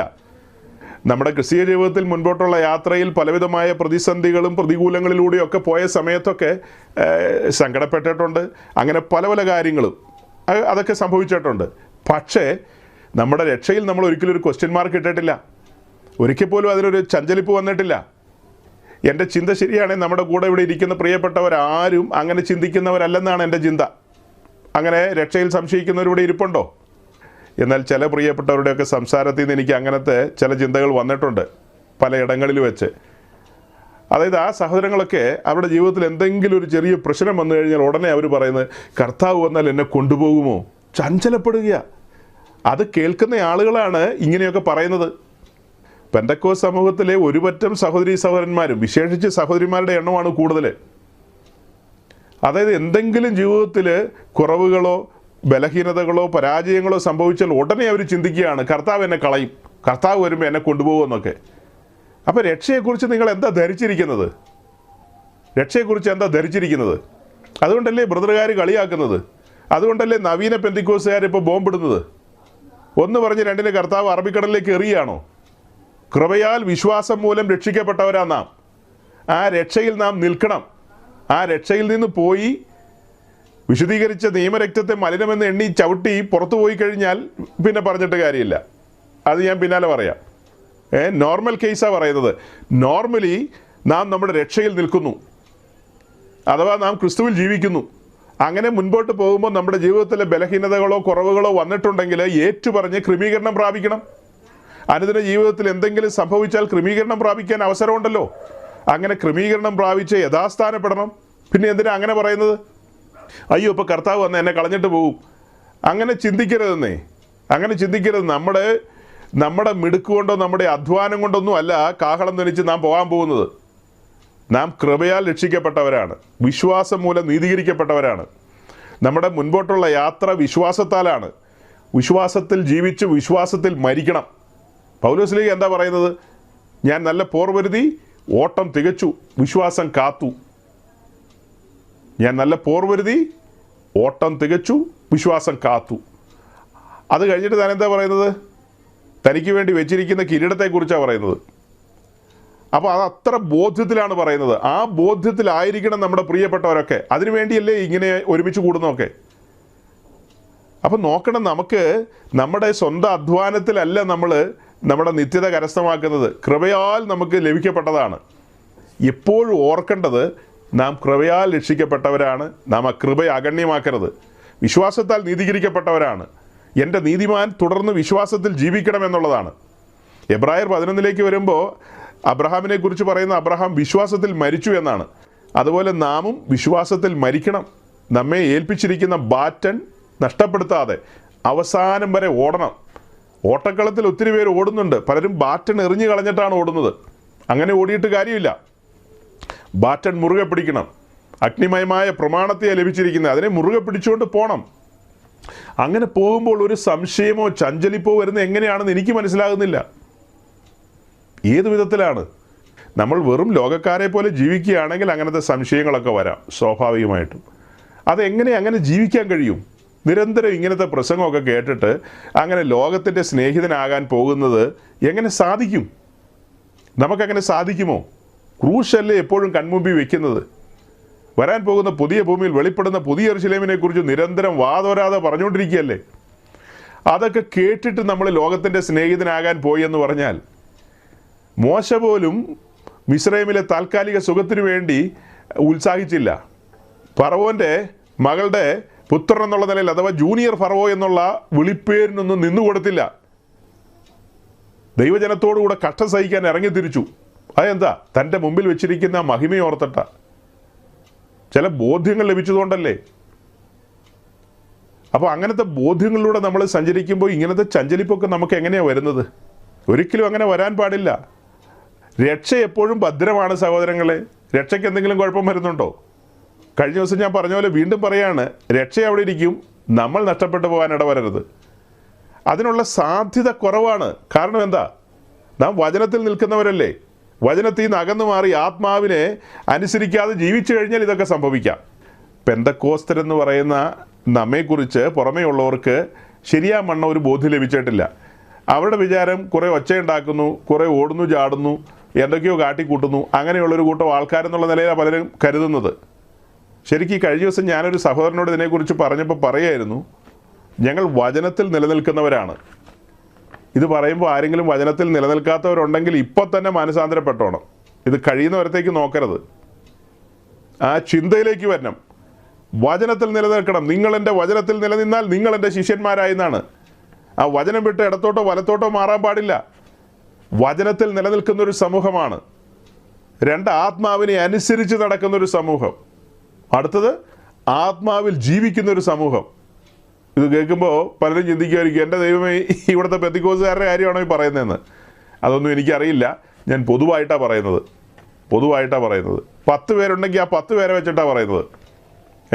കോടാനുകോടി ആൾക്കാർ അങ്ങനെയല്ല ജീവിക്കുന്നതെങ്കിൽ അതിനകത്തൊരു 10 പേരുണ്ടെങ്കിൽ ഞാൻ ആ 10 പേരെ മുൻനിർത്തിയാണ് പറയുന്നത്. നിങ്ങൾ നോട്ട് ചെയ്തോണം. വചനത്തിൽ നിലനിൽക്കുന്നവർ, ആത്മാവിനെ അനുസരിച്ച് നടക്കുന്നവർ, ആത്മാവിൽ ജീവിക്കുന്നവർ, ആത്മാവിൽ കത്തി അമരുന്നവർ. ശരിക്കും നമ്മെക്കുറിച്ച് കർത്താവ് ആഗ്രഹിക്കുന്നത് എന്താ? അല്ലെങ്കിൽ ഈ പറഞ്ഞതിൻ്റെ തുടർച്ച എന്നോണം പറഞ്ഞ് എങ്ങനെ പറയും? ഒടുക്കം, ഒടുക്കം, ഒരു വെട്ടി ചാരം. അതാണ് നമ്മുടെ പ്രസംഗ വിഷയം. ഒടുക്കം ഇവിടുന്ന് പോവുമല്ലോ, പോകുമ്പോഴോ ഒരു വെട്ടി കൊണ്ടുപോകില്ലേ ചോദിച്ചുകൊണ്ട് പാട്ടൊക്കെ പാടി. ഒരു വെട്ടി ചാരം, അതാണ് യഥാർത്ഥ പെന്തക്കോസ്തർ എന്ന് പറയുന്നത്. ഒന്നുകൂടെ പറയാം, നിങ്ങൾ കുറിക്കാനുള്ളൊരു കുറിച്ചോ. വചനത്തിൽ നിലനിൽക്കുന്നവരായിരിക്കണം, ആത്മാവിനെ അനുസരിച്ച് നടക്കുന്നവരായിരിക്കണം, ആത്മാവിൽ ജീവിക്കണം, ആത്മാവിൽ കത്തി അമരണം. ഒടുക്കം, ഒരു വെട്ടി ചാരം. ജഡത്തിൻ്റെ യാതൊരു ലാഞ്ചനകളും കാണാൻ പാടില്ല. ഈ ഭൂമിയിൽ നിന്ന് മാറ്റപ്പെടുമ്പോൾ ജഡത്തിൻ്റെ യാതൊരു ലാഞ്ചനകളും പാടില്ല. ചാരമായി തീരണം, ചാരമായി തീരണം. അതിനുവേണ്ടിയാണ് നമ്മൾ നിരന്തരം ഇത് പറഞ്ഞുകൊണ്ടിരിക്കുന്നത്, നിരന്തരം. ഇവിടെയാണ് ഫിലിപ്പി ലേഖനം 2:12 കൂടെ വായിക്കേണ്ടത്. അതായത് ഭയത്തോടും വിറയലോടും കൂടി നിങ്ങളുടെ രക്ഷയ്ക്കായി പ്രവർത്തിപ്പിനെന്നാണ് കാണുന്നത് അല്ലേ? ഫിലിപ്പി ലേഖനം 2:12 എന്താ നമ്മൾ കാണുന്നത്? ഭയത്തോടും വിറയലോടും കൂടി നിങ്ങൾ നിങ്ങളുടെ രക്ഷയ്ക്കായി പ്രവർത്തിപ്പിനെന്നാണ് കാണുന്നത്. ഞാൻ ആ വാക്യത്തിൻ്റെ ഒരു വിശദീകരണത്തിലേക്ക് പോകുന്നില്ല, കാരണം ആ വാക്യത്തെ മുൻനിർത്തിക്കൊണ്ട് വളരെ വിശദമായൊരു പ്രസംഗം നമ്മൾ പ്രസംഗിച്ച് യൂട്യൂബിൽ കിടപ്പുണ്ട്. രക്ഷയ്ക്കായി പ്രവർത്തിപ്പിനെന്ന് പറയുന്നത് പലരും ആ വാക്യത്തിൻ്റെയൊക്കെ അർത്ഥം അറിയാതെ തെറ്റിദ്ധരിച്ച് എന്തെല്ലാം കാര്യങ്ങൾ ചെയ്യുന്നുണ്ടെന്നറിയാവോ? ശരിക്കും ആ വചനത്തിൻ്റെ ആഴങ്ങളിലൂടെ സഞ്ചരിച്ചു പോയിട്ടുണ്ട് നമ്മൾ. നിങ്ങളത് ഓർക്കുന്നുണ്ടാകും. ഫിലിപ്പി ലേഖനം 2-ാം അധ്യായത്തിലെ ആ വാക്യവും എഫേസ് ലേഖനം 2-ാം അധ്യായത്തിലെ വാക്യവും ചേർത്ത് വെച്ച് നമ്മൾ പറഞ്ഞത്. എഫേസ് ലേഖനം 2-ാം അധ്യായത്തിൻ്റെ 7-8 വാക്യങ്ങളിലേക്കൊക്കെ വരുമ്പോൾ കാണുന്നത് എന്താ? കൃപയാലല്ലോ നാം വിശ്വാസം മൂലം രക്ഷിക്കപ്പെടുന്നത്, യാതൊരുവിധ പ്രവൃത്തിയാലുമല്ല നമ്മുടെ ആത്മരക്ഷ സാധിപ്പിച്ചിരിക്കുന്നത്, അത് കൃപയാൽ വിശ്വാസം മൂലമാണ്. അങ്ങനെ പറഞ്ഞിട്ട് ഫിലിപ്പി ലേഖനം 2-ാം അധ്യായത്തിലേക്ക് വരുമ്പോൾ പൗലോസ് പറയാണ്, നിങ്ങൾ നിങ്ങളുടെ രക്ഷയ്ക്കായി പ്രവർത്തിപ്പിനെന്ന്. അപ്പോൾ ഇത് തമ്മിലൊരു വൈരുദ്ധ്യം വരുന്നില്ലേ? അത് ചേർത്ത് വെച്ച് പഠിക്കണം, ചേർത്ത് വെച്ച് പഠിക്കണം. നമ്മളന്ന് വളരെ മനോഹരമായി ആ കാര്യം വിശദീകരിച്ചിട്ടുണ്ട്, കണ്ടെത്തിയിട്ടുണ്ട്. നിങ്ങളിൽ വലിയ പങ്കിനും ആ കാര്യങ്ങൾ അറിയാം. നിങ്ങളിൽ വലിയ പങ്കിനും ആ കാര്യങ്ങൾ അറിയാം. അവിടെ ഒരു പ്രധാനപ്പെട്ട കാര്യം നമ്മൾ കണ്ടെത്തി, ബലിപീഠം അഥവാ കാൽവറിയിലെ ക്രൂശ്. ആ ക്രൂശിനെ മുൻനിർത്തിക്കൊണ്ടാണ് ഈ വിഷയമൊക്കെ നമ്മൾ എക്സ്പ്ലെയിൻ ചെയ്തത്. അതായത് ഇപ്പം ഞാൻ എന്താ പറഞ്ഞത്? വചനത്തിൽ നിൽക്കുക, ആത്മാവിനെ അനുസരിക്കുക, ആത്മാവിൽ ജീവിക്കുക, ഒടുക്കം ഒരു വെട്ടി ചാരെന്ന് പറഞ്ഞു. ഒരു വെട്ടി ചാരെന്ന് ഈ പറഞ്ഞ ഒരു നിലയിലേക്ക് നമ്മൾ എത്തിച്ചേരണമെങ്കിൽ ക്രൂശ് പ്രസംഗിക്കണം, നിരന്തരമായി ക്രൂശ് പ്രസംഗിക്കണം. കഴിഞ്ഞ നാളുകളിൽ നമ്മൾ നിരന്തരമായി ഇവിടെ ക്രൂശ് പ്രസംഗിച്ചിരുന്നല്ലോ, ക്രൂശ് പ്രസംഗിച്ചിരുന്നു. നിങ്ങളിൽ വലിയ പങ്കും അതിൽ സന്തോഷിച്ചിരുന്നു. അതുകൊണ്ടാണ് നിങ്ങളൊന്നും പോകാതെ ഇവിടെ തന്നെ ചടഞ്ഞുകൂടിയിരിക്കുന്നത്. എത്രയോ പേര് ഇവിടെ വന്നിട്ട് ഓടിപ്പോയി. ആ ഓടിപ്പോയ ആളുകളിൽ പലരും നമ്മൾ ഈ പറഞ്ഞ പ്രസിദ്ധനായ ഉദ്ദേശിയുടെ അടുത്തേക്കൊക്കെ ഓടിപ്പോയത്. അവിടെയൊന്നും അശേഷം ചാരത്തിൻ്റെ വിഷയം ഉദിക്കുന്നില്ല, അവിടെയൊന്നും ചാരമേ വേണ്ട. അവിടെ ചെന്ന് കഴിഞ്ഞാൽ അവരുടെ പഠിപ്പീരനുസരിച്ച് കൂട്ടുകാരനെ തന്നെപ്പോലെ സ്നേഹിക്കുക, അതാണ് പുതിയ നിയമം. വേറെ ഒരു കേസും ഒരു ഭാരവും വെക്കാൻ പാടില്ലെന്നാണ് പറയുന്നത്. യാതൊരുവിധ ഭാരവും വെച്ച് ആരെയും ശല്യം ചെയ്യരുത്. അപ്പോൾ നമ്മൾ ഈ ക്രൂശ് മുൻപിൽ വെച്ച് അഥവാ ബലിപീഠം മുമ്പിൽ വെച്ച് കത്തുന്ന ബലിപീഠമല്ലേ വെച്ചിരിക്കുന്നത്? ചാരമാകാനല്ലേ വിളിക്കുന്നത്? എല്ലാവരോടും മോസ്റ്റ് വെൽക്കം എന്നല്ലേ പറയുന്നത്? കടന്നു വരൂ, ചാരമാകൂ. അത് കേട്ട് ഒത്തിരി പേര് ഓടിയെന്നേ, ഒത്തിരി പേര് ഓടിപ്പോയി. അവിടെയൊക്കെ പോയാണ് ആളുകൾ അഭയം ചൊല്ലിയത്. നമ്മുടെ അടുത്ത് കുറച്ച് ആളുകളൊക്കെ വരുള്ളൂ. നമ്മുടെ മെസ്സേജൊക്കെ യൂട്യൂബിൽ ചെന്ന് കഴിഞ്ഞാലും അങ്ങനെ ലക്ഷക്കണക്കിന് ആൾക്കാരൊന്നും കേൾക്കുന്നില്ല. അതേസമയം അവരുടെയൊക്കെ മെസ്സേജുകൾ ധാരാളം പെന്തിക്കോസ്തുകാർ കേൾക്കുന്നുണ്ട്, തിരിച്ചറിവില്ലാത്ത പെന്തിക്കോസ്തുകാർ. അതെന്താ അങ്ങനെ പറയാൻ കാരണം? അങ്ങനെ ഒരു സമർപ്പണ ജീവിതത്തെക്കുറിച്ച് അവർ പഠിപ്പിക്കുന്നില്ലെന്നേ, അങ്ങനെ ഒരു കാര്യത്തെക്കുറിച്ച് പഠിപ്പിക്കുന്നില്ല. നമ്മൾ വളരെ സ്ട്രിക്റ്റാണ്. ഞാൻ എന്നെക്കുറിച്ച് പലപ്പോഴും നിങ്ങളോട് പറഞ്ഞിട്ടുണ്ട്, ഞാനൊരു കൺസർവേറ്റീവ് പെന്തിക്കോസ്തുകാരനാണെന്ന്. ഒരു യാഥാസ്ഥിതിക പെന്തിക്കോസ്തുകാരൻ തന്നെയാണ്, അല്ലാതെ അഴഞ്ഞും കുഴഞ്ഞും പോകുന്ന പെന്തിക്കോസ്തുകാരനല്ല. നമ്മുടെ അടുത്ത് വന്നു കഴിഞ്ഞാൽ നമ്മൾ ക്രൂശ് പ്രസംഗിക്കും. ആ ക്രൂശിലേക്ക് നോക്കുമ്പോൾ കാണുന്ന കാഴ്ചകൾ എന്താ? അവനെ തകർത്ത് കളയുവാൻ യഹോവയ്ക്ക് ഇഷ്ടം തോന്നിയെന്നൊക്കെ എത്രയോ വട്ടം നമ്മൾ കേട്ടതാ അല്ലേ? അവൻ പീഡനത്താലും ശിക്ഷാവിധിയാലും എടുക്കപ്പെട്ടു, അവൻ്റെ പ്രാണനൊരു അകൃത്യാഗമായി തീർന്നു. തീയുടെ അനുഭവങ്ങൾ അവിടെയെല്ലാം കണ്ടത്. നമ്മുടെ കർത്താവ് യേശുക്രിസ്തു തീയുടെ അനുഭവങ്ങളിലൂടെ കടന്നുപോയി രക്ഷ സാധിപ്പിച്ചു തന്നു. ക്രൂശിൻ്റെ ദർശനം നമ്മളെ തകർത്ത് കളഞ്ഞില്ലേ, നമ്മളെ ഉഴുതുമറിച്ചില്ലേ? അങ്ങനെ ആ ഉഴുതുമറിക്കപ്പെട്ട അനുഭവത്തിലാണ് നമ്മൾ വിശ്വാസത്തിലേക്ക് ചൂടുവെച്ചത്. ഇവർ പറയുന്ന ഇൻ്റലക്ച്വൽ ഫെയ്ത്ത് ഒന്നും അല്ല നമ്മൾ പറയുന്നത്. അങ്ങനത്തെ ഒരു വിശ്വാസമല്ല, ബൗദ്ധികമായ ഒരു വിശ്വാസം. ആ വിശ്വാസം പിശാചിനുമുണ്ട്. പിന്നെ പിശാച് വിശ്വസിക്കുക മാത്രമല്ല, വിറയ്ക്കുകയും കൂടെ ചെയ്യുന്നുണ്ട്. ഈ പറഞ്ഞ കൂട്ടത്തിനൊന്നും ഒരു വിറയില്ല. എന്താ ഞാനൊരു താരതമ്യം പോലെ പറഞ്ഞത്? യഥാർത്ഥ പെന്തക്കോസിൻ്റെ ടീച്ചിങ്ങാണ് ഞാനീ പറയുന്നത്, നവീന പെന്തക്കോസിൻ്റെ ടീച്ചിങ് അല്ല പറയുന്നത്. ഈ പറയപ്പെടുന്ന നവീന പെന്തക്കോസുകാരുടെ രീതിയും നമ്മളുമായിട്ടുള്ള അന്തരം സൂചിപ്പിക്കാം. ഇവിടെ കടന്നു വരുന്ന സഹോദരന്മാരോ ഇവിടെ കടന്നു വരുന്ന പ്രിയപ്പെട്ടവർ ആരെങ്കിലും ചോദിക്കുക, പാസ്റ്റർ ഞങ്ങൾ ഒരു മൾട്ടിപ്ലക്സിൽ ഒരു സിനിമ കാണാൻ പൊക്കോട്ടെ എന്ന് ചോദിച്ചു കഴിഞ്ഞാൽ ഗെറ്റ് ഔട്ട് എന്ന് പറയും ഞാൻ, ഗെറ്റ് ഔട്ട് എന്ന്. അതേസമയം ഈ പറഞ്ഞ പ്രസിദ്ധനായ ഉപദേശിയോടൊക്കെ ചോദിക്കുന്നെങ്കിൽ അതിനെന്താ കുഴപ്പം, മൾട്ടിപ്ലക്സിൽ പോയി കണ്ടോ, ഈ പുല്ലുമേഞ്ഞ അല്ലെങ്കിൽ ഓല കെട്ടിയ പഴയ ടാക്കീസിലൊന്നും പോകരുതെന്ന് മാത്രമേ ഉള്ളൂ. അങ്ങനെയുള്ള സ്ഥലങ്ങളിലൊക്കെ പോയി നിങ്ങൾക്ക് കാണാം. ഒരു ഇച്ചിരി വീഞ്ഞു കുടിച്ചാലോ, കളറില്ലാത്ത ഇച്ചിരി വോഡ്ക കുടിച്ചാലോ അതിനെന്താ കുഴപ്പം? രക്ഷയ്ക്ക് ഭദ്രതയുണ്ടല്ലോ, നോ പ്രോബ്ലം. പക്ഷെ നമ്മൾ സമ്മതിക്കില്ല. നമ്മൾ വിശുദ്ധ ജീവിതത്തിന് വലിയ പ്രാധാന്യം കൊടുക്കുന്നവരാ. അത് ഊന്നി പ്രസംഗിക്കുകയും പഠിപ്പിക്കുകയും ചെയ്യുന്നവരാ. പഠിപ്പിക്കുക മാത്രമല്ലെന്നേ, പ്രായോഗിക ജീവിതത്തിൽ കൊണ്ടുവന്നിട്ടാണ് ഞാനും പ്രസംഗിക്കുന്നത്. പ്രായോഗിക ജീവിതത്തിൽ അതൊന്നും ഇല്ലാതെ മൾട്ടിപ്ലക്സിൽ പോയി സിനിമ കാണുന്ന ആളല്ല ഞാൻ വീഞ്ഞു കുടിക്കുന്ന ആളല്ല. അപ്പോൾ തിമത്തിയോസിനോട് വീഞ്ഞു കുടിക്കാൻ പറഞ്ഞിട്ടില്ലേ? ഉണ്ട്. വേറെ പല ഭാഗത്തും വീഞ്ഞിനെ കുറിച്ച് പറഞ്ഞിട്ടുണ്ടല്ലോ, അത് സാറ് വായിച്ചിട്ടില്ലേ? തിമത്തിയോസിനോട് വീഞ്ഞു കുടിക്കാൻ പറഞ്ഞത് മാത്രമാണോ വായിച്ചിട്ടുള്ളൂ? വേറെ ഉണ്ടെന്നേ വാക്യം. ഒരു വാക്യം കൊണ്ട് കാര്യം സ്ഥാപിക്കില്ലേ? വേറെ വാക്യങ്ങളുണ്ട്. അവിടെ എല്ലാം ചുറ്റിക്കറങ്ങിയിട്ട് വന്നിട്ട് പറ.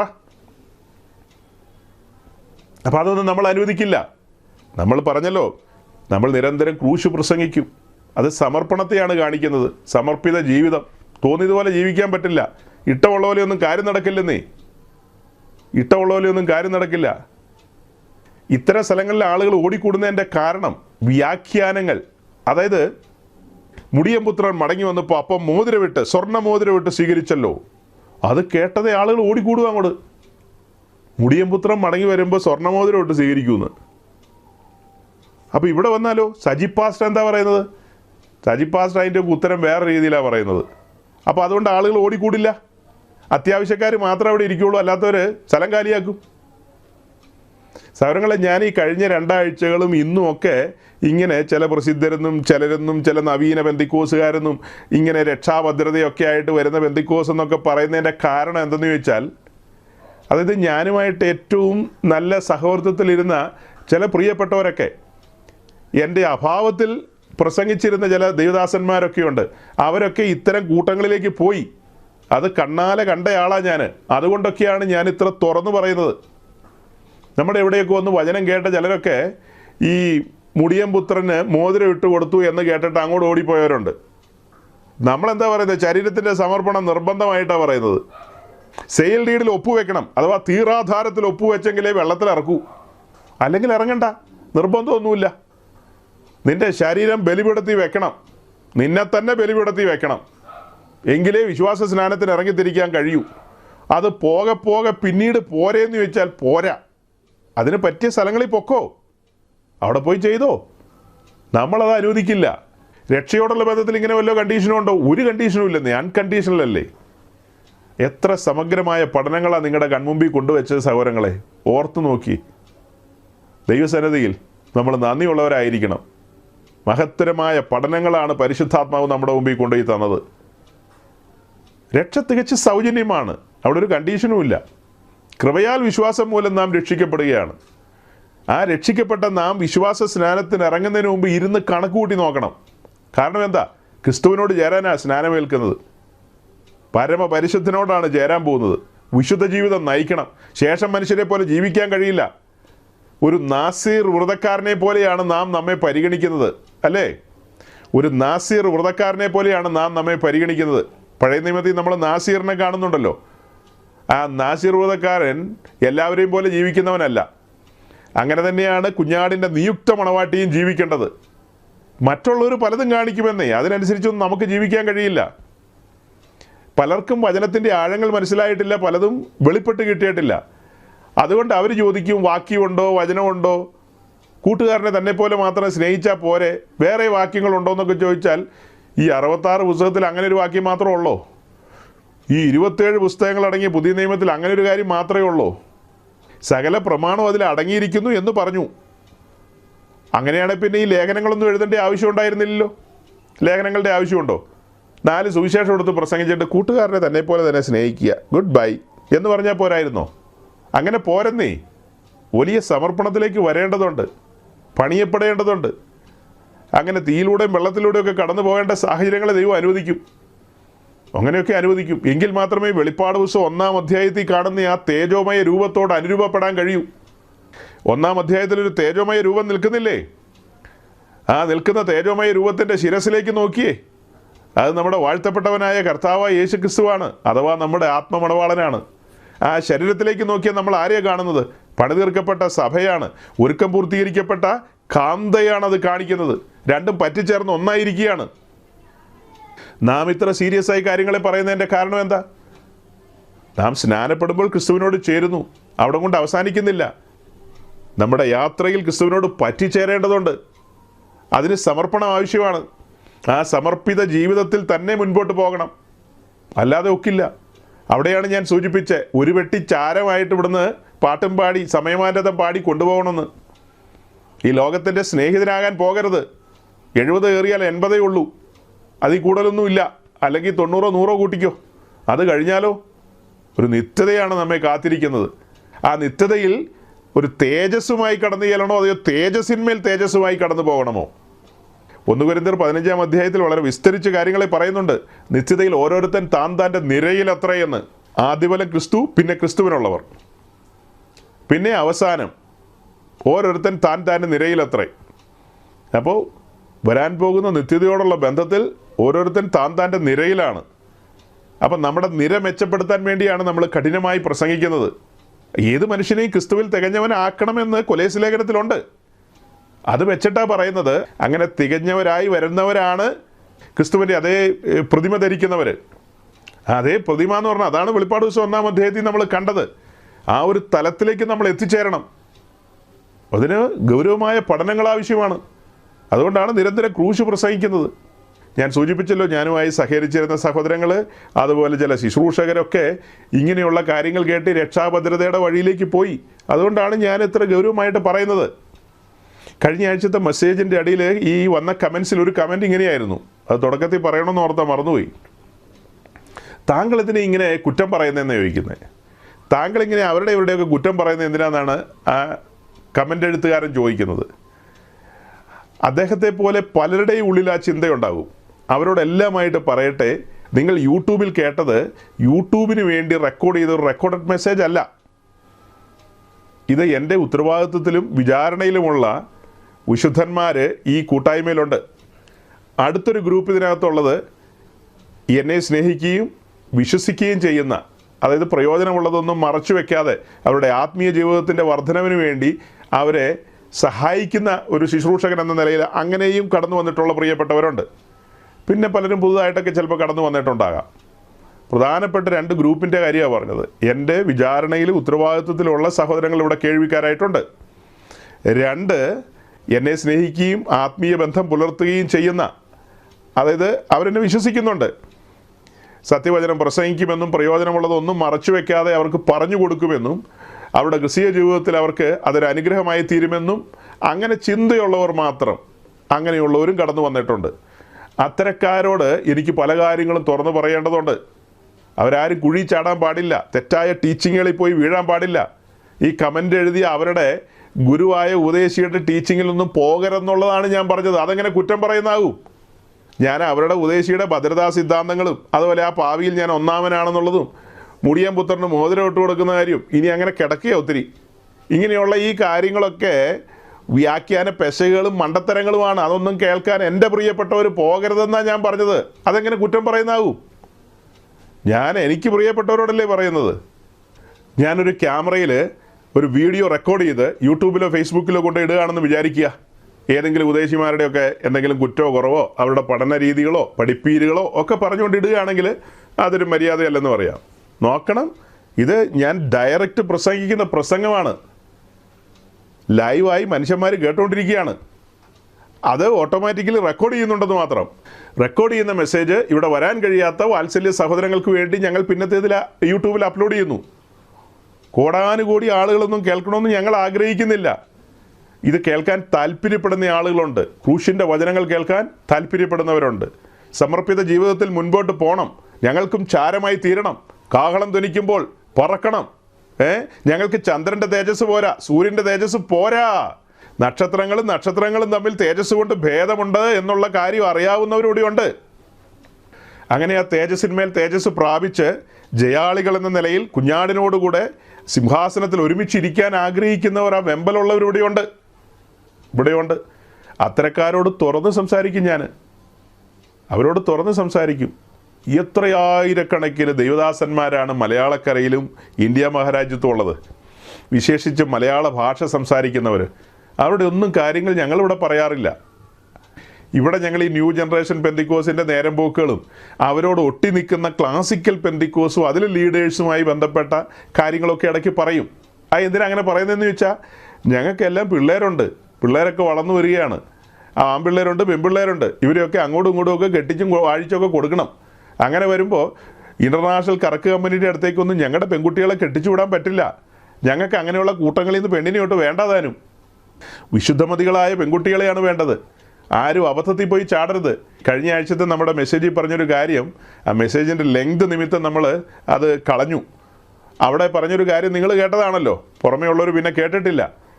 അതായത് വിദേശത്തുള്ള ഒരു വാത്സല്യ കുടുംബം, അവർ കഴിഞ്ഞ ദിവസങ്ങളിൽ എന്നോട് സംസാരിച്ച കാര്യം, പല കാര്യങ്ങൾ കുടുംബജീവിതവുമായി ബന്ധപ്പെട്ട് അവരുടെ മക്കളും മരുമക്കളും ഒക്കെയായി ബന്ധപ്പെട്ട കാര്യങ്ങളൊക്കെ ഇങ്ങനെ പറഞ്ഞു വന്നപ്പോൾ പറയായിരുന്നു, കൊച്ചു കാര്യങ്ങൾ, പ്രശ്നങ്ങളും പ്രതിസന്ധികളും ഉണ്ടെന്ന് കൂട്ടിക്കോ.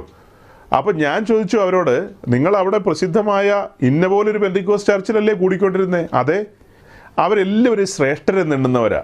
ആരെയൊക്കെ എണ്ണും? ലൂസിഫറിനെ എണ്ണും, പിന്നെ യൂതയെ എണ്ണും, പിന്നെ എല്ലാവരെയും എണ്ണും. അവർക്ക് മൊത്തം ശ്രേഷ്ഠരാണ് എല്ലാവരും, സകലരെയും.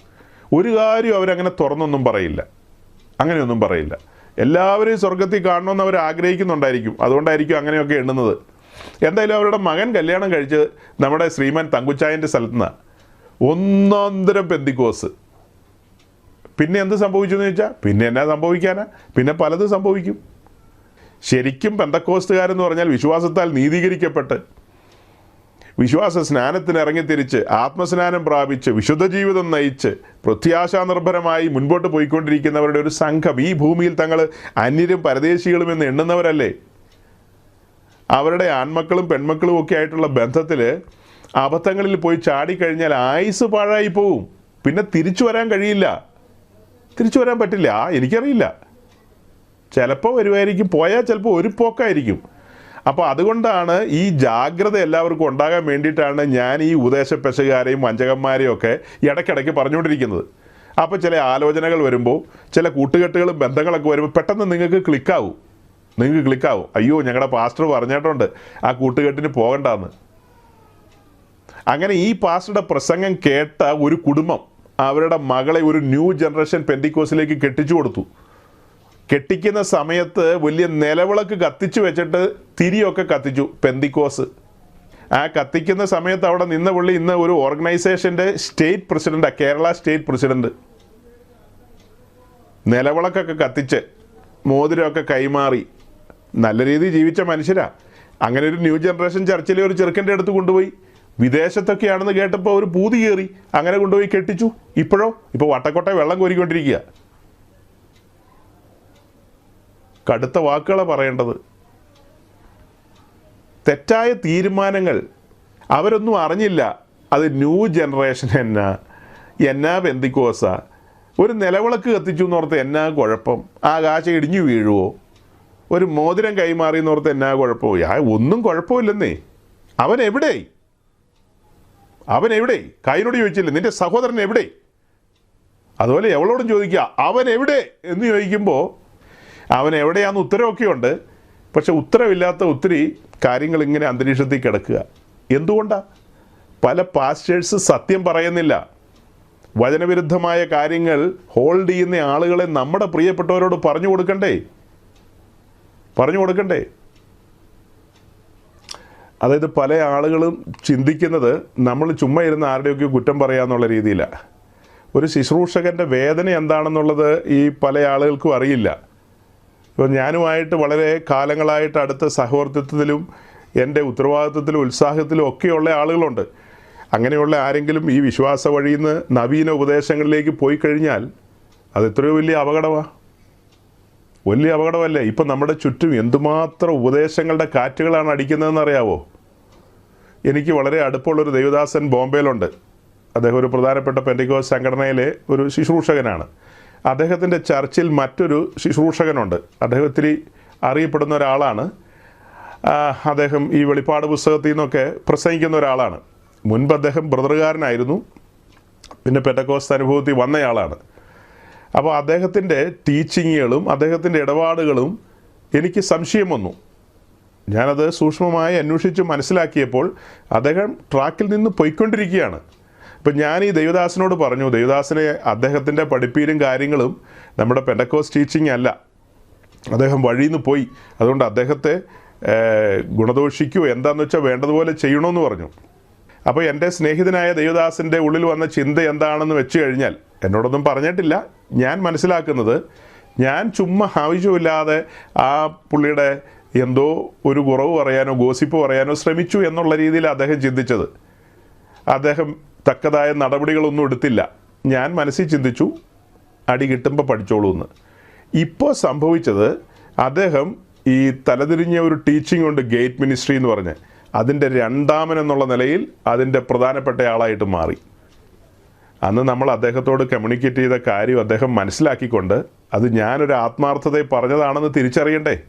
തിരിച്ചറിയാതെ അദ്ദേഹം അതിനെ ഇഗ്നോർ ചെയ്തു. അങ്ങനെ വേണ്ടാത്ത കാര്യങ്ങളൊക്കെ ആയിരിക്കും എന്നുള്ള രീതിയിലായിരിക്കും അദ്ദേഹം അത് ഇഗ്നോർ ചെയ്തു. ഇപ്പോൾ സംഭവിച്ചത് എന്താ? ഇതുപോലെ തന്നെയാണ്. ഞാൻ പറഞ്ഞല്ലോ, ഞാനുമായിട്ട് അടുത്ത് സഹവർത്തിച്ച പലരും ഇപ്പോൾ ഈ രക്ഷാഭദ്രതാവാദം എന്നൊക്കെ പറയുന്ന പണ്ട് ബ്രദർ ആൻഡ് സമൂഹത്തിനിടയിൽ മാത്രം കേട്ടിരുന്നൊരു കാര്യമാണ്. അവരാണ് ആ ആശയത്തെ മുറുകെ പിടിക്കുന്നത്. ഓക്കെ, അവർക്ക് അവരുടേതായ കാര്യങ്ങളും വാക്യങ്ങളും ഒക്കെ വെച്ചിട്ടാണ് അവരത് ചെയ്യുന്നത്. പെന്തക്കോസ്ത് സമൂഹത്തിൽ ആ കാര്യത്തിൽ വളരെ കൃത്യതയോടെ പറയാൻ പ്രാപ്തിയുള്ളൊരു ഇവിടെയുണ്ട്. നമ്മളത് അംഗീകരിക്കുന്നില്ല. അതിലേക്കാണ് എനിക്ക് പറഞ്ഞു കൊണ്ടുപോകേണ്ടത്. അങ്ങനെ കാലങ്ങൾ മുൻപോട്ട് പോയപ്പോൾ ഇപ്പോൾ പെന്തക്കോസ്ത് സമൂഹത്തിൻ്റെ നടുവിലൂടെ സഞ്ചരിക്കുന്ന ആളുകളും അങ്ങനെ പറയാൻ തുടങ്ങി. അപ്പോൾ അവർ പറയുന്ന അവരുടേത് മറ്റവരുടേത് പോലെയല്ല, ഞങ്ങളുടെ കുറച്ചുകൂടെ വ്യത്യസ്തമായ ഭദ്രതാ സിദ്ധാന്തമാണ്. ഈ കൂട്ടരൊക്കെ നമ്മുടെയൊക്കെ നേരെ നോക്കിയിട്ട് ചിന്തിക്കുന്നത് നമുക്ക് രക്ഷയിൽ ഒരു ഉറപ്പുമില്ല, ഒരു ബോധ്യവുമില്ല, ഒരു ബോധമില്ലാതെ നടക്കുന്ന ആളുകളാണെന്നാണ്. അങ്ങനെയാണോ നമ്മളെക്കുറിച്ച് ചിന്തിക്കേണ്ടത്? അല്ലെങ്കിൽ പെന്തക്കോസ്ത് സമൂഹത്തിലെ പ്രധാനപ്പെട്ട ശുശ്രൂഷകരോട് ചോദിക്കണം. ഇപ്പം നമ്മളെപ്പോലെയുള്ള ആളുകൾ ഈ കാര്യത്തെക്കുറിച്ച് പറഞ്ഞിട്ടുള്ള നമ്മുടെ മെസ്സേജുകൾ യൂട്യൂബിലുണ്ട്. അവരുടെ ആളുകളെ വെച്ചിട്ട് അവരൊന്ന് കേട്ട് നോക്കണം. അങ്ങനെയൊക്കെയല്ലേ ഒരു കാര്യം വിലയിരുത്തേണ്ടത്. അല്ലാതെ നമ്മളാരെങ്കിലും രക്ഷിക്കപ്പെട്ട് വന്നവന് രക്ഷ ഇപ്പം ചാടിപ്പോവും എന്ന് പഠിപ്പിക്കുന്നവരല്ല.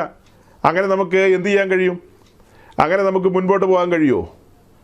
നമ്മൾ അനുദിന ജീവിതത്തിൽ മുൻപോട്ട് കുതിച്ചു പോകുന്നത് എങ്ങനെയാണ്? നമ്മുടെ പ്രത്യാശയാണ് നമ്മെ മുൻപോട്ട് കൊണ്ടുപോകുന്നത്. നമ്മുടെ ഉള്ളിൽ വന്നിരിക്കുന്ന രക്ഷയുടെ സന്തോഷം, അതാണ് നമ്മെ മുൻപോട്ട് നയിക്കുന്നത്. നമ്മളിപ്പോൾ വീണ് പോകുന്ന ഓർത്തല്ല പോകുന്നത്. അപ്പോൾ തന്നെ നമ്മുടെ മുമ്പിൽ വാണിംഗ് ഉണ്ട്, നിൽക്കുന്നു എന്ന് തോന്നുന്നവൻ വീഴാതിരിപ്പാൻ സൂക്ഷിച്ചു കൊള്ളട്ടെ എന്ന്. ഇവിടെ നമുക്ക് ഗൗരവമായൊരു പഠനമുണ്ട്. ദേഹം ദേഹി എന്നൊരു പഠനം. ആത്മാവിൻ്റെ വീണ്ടെടുപ്പേ സാധിപ്പിച്ചിട്ടുള്ളൂ. ദേഹിയുടെ വീണ്ടെടുപ്പ് പൂർത്തീകരിക്കപ്പെട്ടിട്ടില്ല. ആ ദേഹിയിൽ അഥവാ പ്രാണനിൽ, അതിലാണ് ജഡം വസിക്കുന്നത്. അങ്ങനെ നമ്മൾ മുൻപോട്ട് പോകുമ്പോൾ നമ്മൾ ജഡത്തിലേക്ക് പോകാൻ സാധ്യതയുണ്ട്. ജഡത്തിൽ വീണ് കഴിഞ്ഞാൽ ഒറ്റ ദിവസവും കൊണ്ട് മരിക്കുമെന്നല്ല നമ്മൾ റോമർ 8:13 വായിക്കുമ്പോൾ മനസ്സിലാകുന്നത്. ജഡത്തിൻ്റെ വാസനകൾ നമ്മിൽ നിന്ന് വെളിപ്പെടുന്നു. അങ്ങനെ മുൻപോട്ട് പോകുന്നു. നമ്മൾ മടങ്ങി വരാൻ ആഗ്രഹിക്കുന്നില്ല. പല മെസ്സേജുകൾ കേൾക്കുന്നു, പലതും കേട്ടിട്ടും നമ്മൾ കൂട്ടാക്കുന്നില്ല. അങ്ങനെ തന്നെ അതിൽ രസിച്ച് മുൻപോട്ട് പോകുമ്പോൾ നിശ്ചയമായും അതിൻ്റെ അന്തം എന്ന് പറയുന്നത് മരണമാണ്. ഏത് മരണമാണ്? രണ്ടാം മരണത്തിൽ എത്തിപ്പെടും. അതാണ്. അതിനുള്ള വാക്യങ്ങൾ ധാരാളം കിടക്കുകയാണ്. ഈ ഭദ്രതാ സിദ്ധാന്തക്കാരുടെ മുമ്പിൽ ഞങ്ങൾ കുറേ വാക്യങ്ങളെ വായിച്ച് കേൾപ്പിക്കാം. എബ്രായ ലേഖനം 6-ാം അധ്യായത്തിലേക്ക് വരുമ്പോൾ, അതായത് സമയം മുൻപോട്ട് പോയതുകൊണ്ട് ഞാൻ ഓടിച്ചു പറയുകയാണ്. എബ്രായ ലേഖനം 6-ാം അധ്യായത്തിലേക്ക് വരുമ്പോൾ അതിൻ്റെ ആദ്യത്തെ പാരഗ്രാഫുകൾ നിങ്ങൾക്കറിയാം, പ്രസിദ്ധമാണ്. അടിസ്ഥാനങ്ങളെക്കുറിച്ച് പറഞ്ഞിട്ട് പിന്നെ നമ്മൾ ഒരിക്കൽ പ്രകാശനം ലഭിച്ചു എന്നുള്ള കാര്യങ്ങളൊക്കെയാണ് പറഞ്ഞു വരുന്നത്. അതെല്ലാം പറഞ്ഞു വന്നിട്ട് അതിൻ്റെ 12-ാം വാക്യത്തിലേക്ക് വരുമ്പോൾ കാണുന്നത്, അങ്ങനെ നിങ്ങൾ മന്ദതയുള്ളവരാകാതെ വിശ്വാസത്താലും ദീർഘക്ഷമയാലും വാഗ്ദത്തങ്ങളെ അവകാശമാക്കുന്നവരുടെ അനുകാരികളായി തീരും. അതിന് മുകളിൽ അബ്രഹാമിനെ കുറിച്ചൊക്കെ പറയുന്നുണ്ട്. അതൊക്കെ പറഞ്ഞു വന്നിട്ട് വാഗ്ദത്തങ്ങളെ കുറിച്ച് പറയുകയാണ്. വാഗ്ദത്തങ്ങളെ അവകാശമാക്കുന്നവരുടെ അനുകാരികളായി തീരും. വാഗ്ദത്തങ്ങളെ അവകാശമാക്കിയതിൽ ഏറ്റവും പ്രസിദ്ധമായൊരു കാര്യം അബ്രഹാമിൻ്റെ കാര്യമാണല്ലോ. പിന്നീട് 13 മുതൽ അതിൻ്റെ അവസാനം 20 വരെയുള്ള വാക്യങ്ങളിലേക്ക് വരുമ്പോൾ അവിടെ അബ്രഹാമുമായി ബന്ധപ്പെട്ട കാര്യങ്ങളാണ് പറയുന്നത്. ഈ കാര്യങ്ങളെ ഈ ഭദ്രതാ സിദ്ധാന്തക്കാരായ ചില സഹോദരങ്ങളുടെ ഇടയിൽ നിന്ന് ഞാൻ കേൾക്കാനിടയായിട്ടുണ്ട്. ആ കാര്യങ്ങൾ ഞാൻ നിങ്ങളോടൊന്ന് പങ്കുവെക്കുകയാണ്. അവർ പറയുന്ന ആ ആശയം നിങ്ങൾ മനസ്സിലാക്കാൻ വേണ്ടിയിട്ട്. അതിന് ഈ പാസേജൊക്കെ എടുക്കും. ദൈവം അബ്രഹാമിനോട് വാഗ്ദത്തം ചെയ്യുമ്പോൾ തന്നേക്കാൾ വലിയവനെ കൊണ്ട് സത്യം ചെയ്യാനില്ലാഞ്ഞിട്ട് തന്നെക്കൊണ്ട് തന്നെ സത്യം ചെയ്തു. ഞാൻ നിന്നെ അനുഗ്രഹിക്കുകയും നിന്നെ വർദ്ധിപ്പിക്കുകയും ചെയ്യുമെന്ന് അരുളി ചെയ്തു. അങ്ങനെ അവൻ ദീർഘക്ഷമയോടിരുന്ന് വാഗ്ദത്ത വിഷയം പ്രാപിച്ചു. ദൈവം തന്നെക്കൊണ്ട് തന്നെ സത്യം ചെയ്ത് അബ്രഹാമിന് വാഗ്ദത്തം കൊടുത്തു. അബ്രഹാം ദീർഘക്ഷമയോടെ കാത്തിരുന്ന വാഗ്ദത്ത വിഷയം പ്രാപിച്ചു. തങ്ങളെക്കാൾ വലിയവനെ കൊണ്ടല്ലോ മനുഷ്യർ സത്യം ചെയ്യുന്നത്. ശപഥം ഉറപ്പിനായി സകല വാദത്തിൻ്റെയും തീർച്ചയാകുന്നു. അതുകൊണ്ട് ദൈവം വാഗ്ദത്തത്തിൻ്റെ അവകാശികൾക്ക് തൻ്റെ ആലോചന മാറാത്തതെന്ന് അധികം സ്പഷ്ടമായി കാണിപ്പാൻ ഇച്ഛിച്ച് ഒരു ആണയാലും അഥവാ ഒരു ഓത്ത് അഥവാ ശപഥത്താലും ഉറപ്പ് കൊടുത്തു.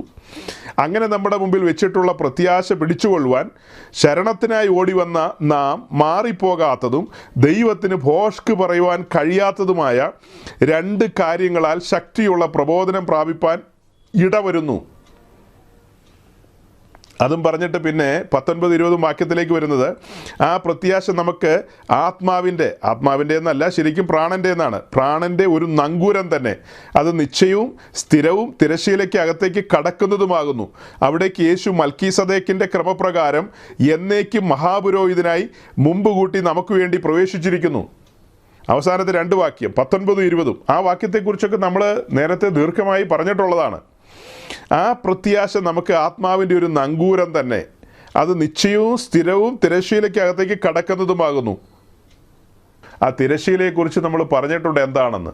അവിടേക്ക് യേശുക്രിസ്തു മെൽക്കീസദേക്കിൻ്റെ ക്രമപ്രകാരം എന്നേക്കും മഹാപുരോഹിതനായി മുമ്പ് കൂട്ടി എന്ന് വെച്ചാൽ മുന്നോടിയവൻ എന്നാണ് അതിൻ്റെ അർത്ഥം. ഫോർ റണ്ണർ എന്നുള്ള വാക്കാണ് വരുന്നത്. മുന്നോടിയവനായി നമുക്ക് വേണ്ടി പ്രവേശിച്ചിരിക്കുന്നു. ഇന്ന് ക്രിസ്തു പിതാവിൻ്റെ വലഭാഗത്ത് മഹിമയിൽ നമുക്ക് വേണ്ടി പക്ഷവാദം ചെയ്തുകൊണ്ടിരിക്കുന്ന സൂചനയാണ് നമുക്ക് ലഭിക്കുന്നത്. അതായത് തിരശ്ശീലയ്ക്ക് അപ്പുറത്തേക്ക് 1-ാം സ്വർഗം 2-ാം സ്വർഗമൊക്കെ കഴിഞ്ഞ് 3-ാം സ്വർഗത്തിൽ ഉത്തരഗിരിയായ സിയോനിൽ പിതാവിൻ്റെ വലഭാഗത്ത് പുത്രൻ മഹിമയിലിരിക്കുന്ന ഒരു കാഴ്ചയാണ്. അതിനൊക്കെ മുമ്പ് അബ്രഹാമിനെ കുറിച്ച് പറയുകയാണ്. അബ്രഹാമിന് വാഗ്ദത്തം ലഭിച്ചു. ആ വാഗ്ദത്തം അബ്രഹാം ദീർഘക്ഷമയോടെ കാത്തിരുന്ന് പ്രാപിച്ചു. ആ കാര്യത്തെക്കുറിച്ച് റോമാലേഖനം 4-ാം അധ്യായത്തിൽ നിന്നും കൂടെ 1-2 കാര്യം നോക്കിയിട്ട് ചേർത്ത് പറയാം. അതായത് 4-ാം അധ്യായത്തിൻ്റെ 1 മുതൽ ഏതാണ്ട് ഒരു 13 വരെയുള്ള വാക്യങ്ങൾ നമ്മൾ എടുത്ത് പഠിക്കുമ്പോൾ അവിടെ നമ്മൾ കാണുന്നത് 3-ാം വാക്യത്തിലേക്ക് വരുമ്പോൾ കാണുന്നത്, തിരുവെഴുത്ത് എന്തു പറയുന്നു? അബ്രഹാം ദൈവത്തെ വിശ്വസിച്ചു, അതവന് നീതിയായി കണക്കിട്ടു എന്ന് എഴുതിയിരിക്കുന്നു. എബ്രായർ 6-ാം അധ്യായം റോമാലേഖനം 4-ാം അധ്യായം കൂടെ ചേർത്ത് വെച്ച് ചിന്തിക്കുമ്പോൾ ഈ പറയപ്പെടുന്ന ഗ്രൂപ്പിലുള്ള ചില സഹോദരങ്ങളുമായി സംസാരിച്ചതിൽ നിന്ന് അവരുടെ ആശയങ്ങൾ, അവരുടെ ടീച്ചിങ്സ് അവർ കൊണ്ടുവരുന്ന കാര്യം ഞാൻ മനസ്സിലാക്കിയത്, അബ്രഹാമിനെ മുൻനിർത്തിക്കൊണ്ടാണ് അവർ സംസാരിക്കുന്നത്. അതായത് ഉൽപ്പത്തി പുസ്തകം 12-ാം അധ്യായത്തിലേക്ക് വരുമ്പോൾ അബ്രഹാമിനെ ദൈവം വിളിച്ച് അനുഗ്രഹിക്കുകയാണ്. അബ്രഹാമിനെ ദൈവം അനുഗ്രഹിച്ചു. അങ്ങനെ അബ്രഹാമിനെ അനുഗ്രഹിച്ച് അബ്രഹാമിന് വാഗ്ദത്തം കൊടുക്കുകയാണ്. ആ വാഗ്ദത്തം അബ്രഹാം ദീർഘക്ഷമയോടെ കാത്തിരുന്ന് പ്രാപിച്ചു എന്നാണ് ഇപ്പം നമ്മൾ വായിച്ചത്. അബ്രഹാമിന് ആ വാഗ്ദത്തം ലഭിച്ചു. അബ്രഹാം ദീർഘക്ഷമയോടെ കാത്തിരുന്ന് അത് പ്രാപിച്ചു. അതായത് ഈ 4-ാം അധ്യായത്തിലേക്ക് വരുമ്പോൾ നമ്മൾ കാണുന്നത് അബ്രഹാമും ദൈവമായിട്ടൊരു ഉടമ്പടിയിലേക്ക് വരികയാണ് പരിച്ഛേദനയുമായി ബന്ധപ്പെട്ട്. ആ പരിച്ഛേദനയിലേക്ക് വരുന്നതിന് മുമ്പ് തന്നെ അബ്രഹാം വിശ്വാസത്താൽ നീതീകരിക്കപ്പെട്ടു. അതാണ് ഈ 4-ാം അധ്യായത്തിൽ വായിക്കുമ്പോൾ നമുക്ക് മനസ്സിലാകുന്നത്. അതായത് പരിച്ഛേദന എന്ന് പറയുന്ന ആ ഒരു ഉടമ്പടിയിലേക്ക് വരുന്നതിന് മുമ്പ് തന്നെ വിശ്വാസത്താൽ അബ്രഹാം നീതീകരിക്കപ്പെട്ടു. അതുകൊണ്ടാണ് ഉൽപ്പത്തി പുസ്തകത്തിലെ വാക്യങ്ങളെ മുൻനിർത്തിക്കൊണ്ട് പറയുന്നത്, പരിച്ഛേദനക്കാരുടെ ഇടയിൽ നിന്നും അഗ്രചർമ്മക്കാരുടെ ഇടയിൽ നിന്നും 2 കൂട്ടരുടെയും പിതാവായിട്ട് അബ്രഹാം മാറുന്ന കാര്യം. ഉൽപ്പത്തി പുസ്തകം 12-ാം അധ്യായത്തിലും പിന്നീട് 17-ാം അധ്യായത്തിലും അബ്രഹാമിനോട് പറയുന്നുണ്ട്, നീ ലോകാവകാശിയാകുമെന്ന്. അഥവാ ഇസഹാക്കിലൂടെയാണ് ആ കാര്യങ്ങൾ പറഞ്ഞു വരുന്നത്. അത് പറഞ്ഞ് കൂടുതൽ മുൻപോട്ട് വരുമ്പോൾ അത് യേശു ക്രിസ്തുവിൽ എത്തിച്ചേരുകയാണ്. അങ്ങനെ ലോകാവകാശിയാകുന്ന കാര്യത്തെക്കുറിച്ചൊക്കെ അവിടെ പറയുന്നുണ്ട്. അതിവിടെ റോമലേഖനത്തിൽ എടുത്തെഴുതിയിരിക്കുകയാണ് 4:13. ലോകാവകാശിയാകും എന്നുള്ള വാഗ്ദത്തം അബ്രഹാമിന് അവൻ്റെ സന്തതിക്കും ന്യായപ്രമാണത്താലല്ല വിശ്വാസത്തിൻ്റെ നീതിയാലല്ലോ ലഭിച്ചത്. ന്യായപ്രമാണമൊക്കെ വരുന്നതിന് മുമ്പ് അബ്രഹാമിന് വിശ്വാസത്താൽ ആ നീതീകരണം ലഭിച്ചു, ആ വാഗ്ദത്തം ലഭിച്ചു. ആ വാഗ്ദത്തം ചെയ്തത് വലിയവനായ ദൈവമാണ്. ആ ദൈവം വാഗ്ദത്തത്തിൽ നിന്ന് പിന്മാറുന്നില്ല. അബ്രഹാം അത് ദീർഘക്ഷമയോടെ കാത്തിരുന്ന് പ്രാപിച്ചു. ഇത് രക്ഷാഭദ്രതയുമായിട്ട് എങ്ങനെ കൂട്ടിക്കുഴയ്ക്കും? അബ്രഹാമിനെ ദൈവം അനുഗ്രഹിച്ചു, നമുക്കും തർക്കമില്ല. അബ്രഹാമിനൊരു വാഗ്ദത്തം കൊടുത്തു, ഇന്ന പോലെയുള്ള കാര്യങ്ങളൊക്കെ നടക്കുമെന്ന് പറഞ്ഞു. ഓക്കെ, അതിൻ്റെ രക്ഷാഭദ്രതയുമായിട്ട് എങ്ങനെയാണ് കൂട്ടിക്കുഴയ്ക്കുന്നത്? രക്ഷയുമായിട്ട് അത് കണക്ട് ചെയ്ത് ഏത് രീതിയിലാണ് പറയുന്നത്? അതേസമയം അബ്രഹാമിൻ്റെ സന്തതി പരമ്പരകളായ ഇസ്രായേലുമായി ബന്ധപ്പെട്ട് നമുക്ക് പഴയ നിയമത്തിൽ നിഴലെന്നുള്ള നിലയിൽ രക്ഷയുമായി ബന്ധപ്പെട്ട കാര്യങ്ങളെ പറയാം. ഇവിടെ ഈ സഹോദരങ്ങൾ പറഞ്ഞു വരുന്നത്, അബ്രഹാമിന് ദൈവം വാഗ്ദത്തം കൊടുത്തു, വാഗ്ദത്തം നിവർത്തിപ്പാൻ ദൈവശക്തനാണ്, ദൈവം അതിൽ നിന്ന് പിന്മാറുന്നില്ല. ബ്രദറൻ സമൂഹങ്ങളൊക്കെ രക്ഷാഭദ്രത പറഞ്ഞു വരുമ്പോൾ ഉടമ്പടികളുമായി ബന്ധപ്പെടുത്തിയൊക്കെ പറയും. അതായത് നമ്മൾ കഴിഞ്ഞ ദിവസങ്ങളിൽ ചിന്തിച്ചതുപോലെ ലവണ നിയമത്താൽ ദാവീദിൻ്റെ സന്തതി പരമ്പരകൾക്ക് രാജത്വം കൊടുത്തിരിക്കുന്നു, ലവണ നിയമത്താൽ. അതുപോലെ അഹ്റോനും പുത്രന്മാർക്കും ലവണ നിയമത്താൽ പൗരോഹിത്യം കൊടുത്തിരിക്കുന്നു. അങ്ങനെ ദൈവം കൊടുത്തിരിക്കുന്ന കാര്യത്തിൽ നിന്ന് ദൈവത്തിന് ഒരിക്കലും പിന്മാറിക്കൂടാ, ദൈവം പിന്മാറില്ല എന്നുള്ള കാര്യം വെച്ചിട്ടാണ് അവരതൊക്കെ സ്ഥാപിക്കാൻ ശ്രമിക്കുന്നത്. നമുക്കറിയാവുന്ന കാര്യമാണ്, ലവണ നിയമത്താൽ കാര്യങ്ങളെയൊക്കെ പറഞ്ഞെങ്കിലും പിന്നത്തേതിൽ ചരിത്രത്തിൽ നമ്മൾ നോക്കുമ്പോൾ ദാവീദിൻ്റെ സന്തതി പരമ്പരകൾക്ക് നൂറ്റാണ്ടുകളായിട്ട് രാജത്വമില്ല, കിരീടമില്ല, ചെങ്കോലൊന്നും ഇല്ലാതെ ഇരിക്കുകയാണ്. അതായത് വീണുപോയ ദാവീദിൻ്റെ കൂടാരങ്ങളെ നിവർത്തിക്കൊണ്ട് രാജത്വത്തിലേക്ക് ദാവീദിൻ്റെ പുത്രനായ ക്രിസ്തു വരും. അതുപോലെ 1000 ആണ്ട് വാഴ്ചയോടുള്ള ബന്ധത്തിൽ നമ്മൾ നോക്കുമ്പോൾ അഹ്റോൻ്റെ ആ പരമ്പരയിൽ സാദോക്കിൻ്റെ പുത്രന്മാർ പുരോഹിതന്മാരായിട്ട് വരുന്ന കാര്യമൊക്കെ നമുക്ക് എസെക്കിയേലിൻ്റെ പുസ്തകത്തിൽ കാണാം. ഇപ്പോൾ ഇസ്രായേലുമായി ബന്ധപ്പെട്ട് രാജത്വവും കാണുന്നില്ല, പൗരോഹിത്യവും കാണുന്നില്ല, ഒന്നും കാണുന്നില്ല. ലവണ നിയമം അപ്പോൾ എവിടെ പോയെന്ന് ചോദിച്ചാൽ അതൊക്കെ പഠിക്കേണ്ട വിഷയങ്ങളാണ്. അതായത് അബ്രഹാം വിശ്വാസത്താൽ നീതീകരിക്കപ്പെട്ടു എന്ന് ഈ റോമാലേഖനം 4-ാം അധ്യായത്തിലൂടെ നമ്മൾ മനസ്സിലാക്കിയാണ്, വിശ്വാസത്താൽ നീതീകരിക്കപ്പെട്ടു എന്ന്. ഇവരെല്ലാം പറയുന്നത് കൃപയാലല്ലോ വിശ്വാസം മൂലം രക്ഷിക്കപ്പെട്ടെന്നുള്ള എഫേസ് ലേഖനം മുൻനിർത്തിക്കൊണ്ട് എല്ലാത്തിൻ്റെയും ആധാരം വിശ്വാസമാണ്, വിശ്വാസം ഉണ്ടെങ്കിൽ അങ്ങ് രക്ഷിക്കപ്പെട്ടോളും, വിശ്വാസം ഉണ്ടെങ്കിൽ അങ്ങ് മുന്നോട്ട് പോകും എന്നുള്ള രീതിയിലാണ് പറയുന്നത്. നമ്മൾ തുടക്കത്തിൽ കണ്ടത് എന്താ? ആ ശരിയായ വിശ്വാസം നമ്മുടെ ഉള്ളിൽ അങ്കുരിപ്പിക്കണമെങ്കിൽ സത്യസുവിശേഷം പ്രസംഗിക്കണം, സുവിശേഷം എന്ന കലപ്പ കൊണ്ട് ഉഴുതുമറിക്കണം. അപ്പോഴാണ് വിശ്വാസത്തിൻ്റെ വിത്തുകൾ വീഴുന്നത്. അങ്ങനെ നിരന്തരമായി ക്രൂശിൻ്റെ വചനങ്ങൾ കേട്ടുകൊണ്ടിരിക്കുമ്പോഴാണ്, പിന്നത്തേതിൽ ക്രൂശിൻ്റെ വചനങ്ങൾ കേൾക്കുകയും ക്രൂശിൻ്റെ വചനങ്ങൾ ധ്യാനിക്കുകയും ചെയ്യുന്നവർക്കാണ് വിശ്വാസ വഴിയിൽ സുഗമമായി മുൻപോട്ട് പോകാനായിട്ട് കഴിയുള്ളൂ. അല്ലാത്തവർക്ക് അങ്ങനെ സുഗമമായി മുൻപോട്ട് പോകാൻ കഴിയില്ല. അപ്പോൾ വെറുതെ വിശ്വാസം എന്ന് മാത്രം പറഞ്ഞാൽ പോരാ. ഇതിൻ്റെ കൂട്ടത്തിൽ യാക്കോബിൻ്റെ ലേഖനം 2-ാം അധ്യായത്തിലേക്ക് വരണം. 2-ാം അധ്യായത്തിൻ്റെ 19 മുതൽ താഴേക്ക് വായിച്ചു കഴിഞ്ഞാൽ 19-ാം വാക്യത്തിൽ കാണുന്ന, ദൈവം ഏകനെന്ന് നീ വിശ്വസിക്കുന്നുവോ? കൊള്ളാം, പിശാചുക്കളും അങ്ങനെ വിശ്വസിക്കുകയും വിറയ്ക്കുകയും ചെയ്യുന്നു. വ്യർത്ഥ മനുഷ്യ, പ്രവൃത്തിയില്ലാത്ത വിശ്വാസം നിഷ്ഫലമെന്ന് ഗ്രഹിപ്പാൻ നിനക്ക് മനസ്സുണ്ടോ? നമ്മുടെ പിതാവായ അബ്രഹാം തൻ്റെ മകനായ ഇസഹാക്കിനെ യാഗപീഠത്തിന്മേൽ അർപ്പിച്ചിട്ട് പ്രവൃത്തിയാൽ അല്ലയോ നീതീകരിക്കപ്പെട്ടത്? അവൻ്റെ പ്രവൃത്തിയോടുകൂടെ വിശ്വാസം വ്യാപരിച്ചു എന്നും പ്രവൃത്തിയാൽ വിശ്വാസം പൂർണ്ണമായും എന്നും നീ കാണുന്നുവല്ലോ. പ്രിയ സ്നേഹിതരെ, റോമാലേഖനം 4-ാം അധ്യായത്തിൽ എന്താ കണ്ടത്? അബ്രഹാം വിശ്വാസത്താൽ നീതീകരിക്കപ്പെട്ടു എന്ന്. ഇപ്പോൾ യാക്കോബിൻ്റെ ലേഖനത്തിൽ വന്നപ്പോൾ എന്താ വായിച്ചത്? 2:21 വായിച്ചേ. നമ്മുടെ പിതാവായ അബ്രഹാം തന്റെ മകനായ ഇസ്ഹാക്കിനെ യാഗപീഠത്തിന്മേൽ അർപ്പിച്ചിട്ട് പ്രവൃത്തിയാൽ അല്ലയോ നീതീകരിക്കപ്പെട്ടത്? യാക്കോബിൻ്റെ ലേഖനം 2:21 നമ്മൾ വായിക്കുന്നത് അബ്രഹാം പ്രവൃത്തിയാൽ നീതീകരിക്കപ്പെട്ടു എന്ന്. റോമാലേഖനം 4-ാം അധ്യായത്തിൽ വന്നപ്പോൾ അബ്രഹാം വിശ്വാസത്താൽ നീതീകരിക്കപ്പെട്ടു എന്ന്. അപ്പോൾ തമ്മിലൊരു വൈരുദ്ധ്യം വന്നില്ലേ? ഇതേ കാര്യം തന്നെയാണ് ഞാൻ അല്പം മുമ്പ് പറഞ്ഞത്. എഫേസ് ലേഖനം 2-ാം അധ്യായത്തിൽ പറയുന്നു, കൃപയാലല്ലോ വിശ്വാസം മൂലം നീതീകരിക്കപ്പെട്ടത്, നാം രക്ഷിക്കപ്പെട്ടത് വിശ്വാസത്താൽ, പ്രവൃത്തികൾ കാരണമല്ലെന്ന്. അതേസമയം ഫിലിപ്പ് ലേഖനം 2-ാം അധ്യായത്തിലേക്ക് വന്നപ്പോൾ പറയാണ്, നിങ്ങളുടെ രക്ഷയ്ക്ക് വേണ്ടി നിങ്ങൾ പ്രവർത്തിക്കണമെന്ന്, അതും ഭയത്തോടും വിറയലോടും കൂടെ പ്രവർത്തിക്കണമെന്ന്. അപ്പോൾ ഈ വാക്യങ്ങളുടെ അന്തരം അറിയാതെ, അതിൻ്റെ പശ്ചാത്തലം പഠിക്കാതെ, അതിൻ്റെ ആഴങ്ങൾ അറിയാതെ ആളുകൾ വ്യാഖ്യാനിച്ചാൽ ഉണ്ടാകുന്ന അപകടങ്ങൾ ഭയങ്കരമാണ് സഹോദരങ്ങളെ. അതുകൊണ്ടാണ് നമ്മൾ ഇതൊക്കെ ചേർത്ത് വെച്ച് പഠിപ്പിക്കുന്നത്.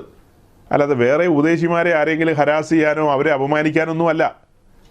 ഇങ്ങനെയുള്ള പഠനങ്ങൾ നമ്മുടെ സമൂഹത്തിൽ വ്യാപിക്കുമ്പോൾ നമ്മുടെ പ്രിയപ്പെട്ടവർ പലരും അതൊക്കെ കേൾക്കുമ്പോൾ ആരെങ്കിലും എന്തെങ്കിലും ഒരു രീതിയിൽ ഒരു ചഞ്ചലിപ്പൊക്കെ വന്നു കഴിഞ്ഞാൽ അത് വരാതിരിക്കാനാണ് നമ്മളിതൊക്കെ ചേർത്ത് വെച്ച് പഠിപ്പിക്കുന്നത്.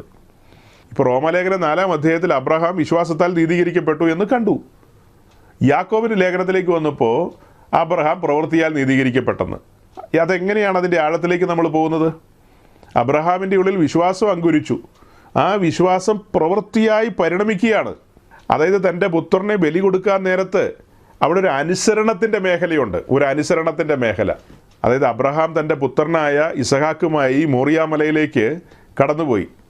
ദൈവം തന്നോട് പറഞ്ഞ കാര്യങ്ങളെയൊക്കെ ചെയ്യാൻ പാകത്തിന് കടന്നു ചെന്നു. അബ്രഹാമിൻ്റെ ഉള്ളിലൊരു വിശ്വാസം ഉണ്ടായിരുന്നു, ദൈവം കരുതും. അതാണ് തൻ്റെ മകനോട് പറഞ്ഞത്. യഹോവ കരുതിക്കൊള്ളുമെന്നാണ് പറഞ്ഞത്. തനിക്ക് വിശ്വാസം ഉണ്ടായിരുന്നു. വിശ്വാസം ഉണ്ടെന്ന് പറഞ്ഞ് അവിടെ കസേരയിട്ടിരിക്കുകയല്ല, താൻ ആ പ്രവൃത്തിയിലേക്ക് കടന്നു. അതായത് തൻ്റെ പുത്രനെ ബലിപീഠത്തിൽ ഏൽപ്പിച്ചു. താൻ കത്തിയെടുത്തു വെട്ടാൻ ഓങ്ങി. അവിടെ തൻ്റെ വിശ്വാസം അനുസരണയായിട്ട് പരിണമിച്ചു.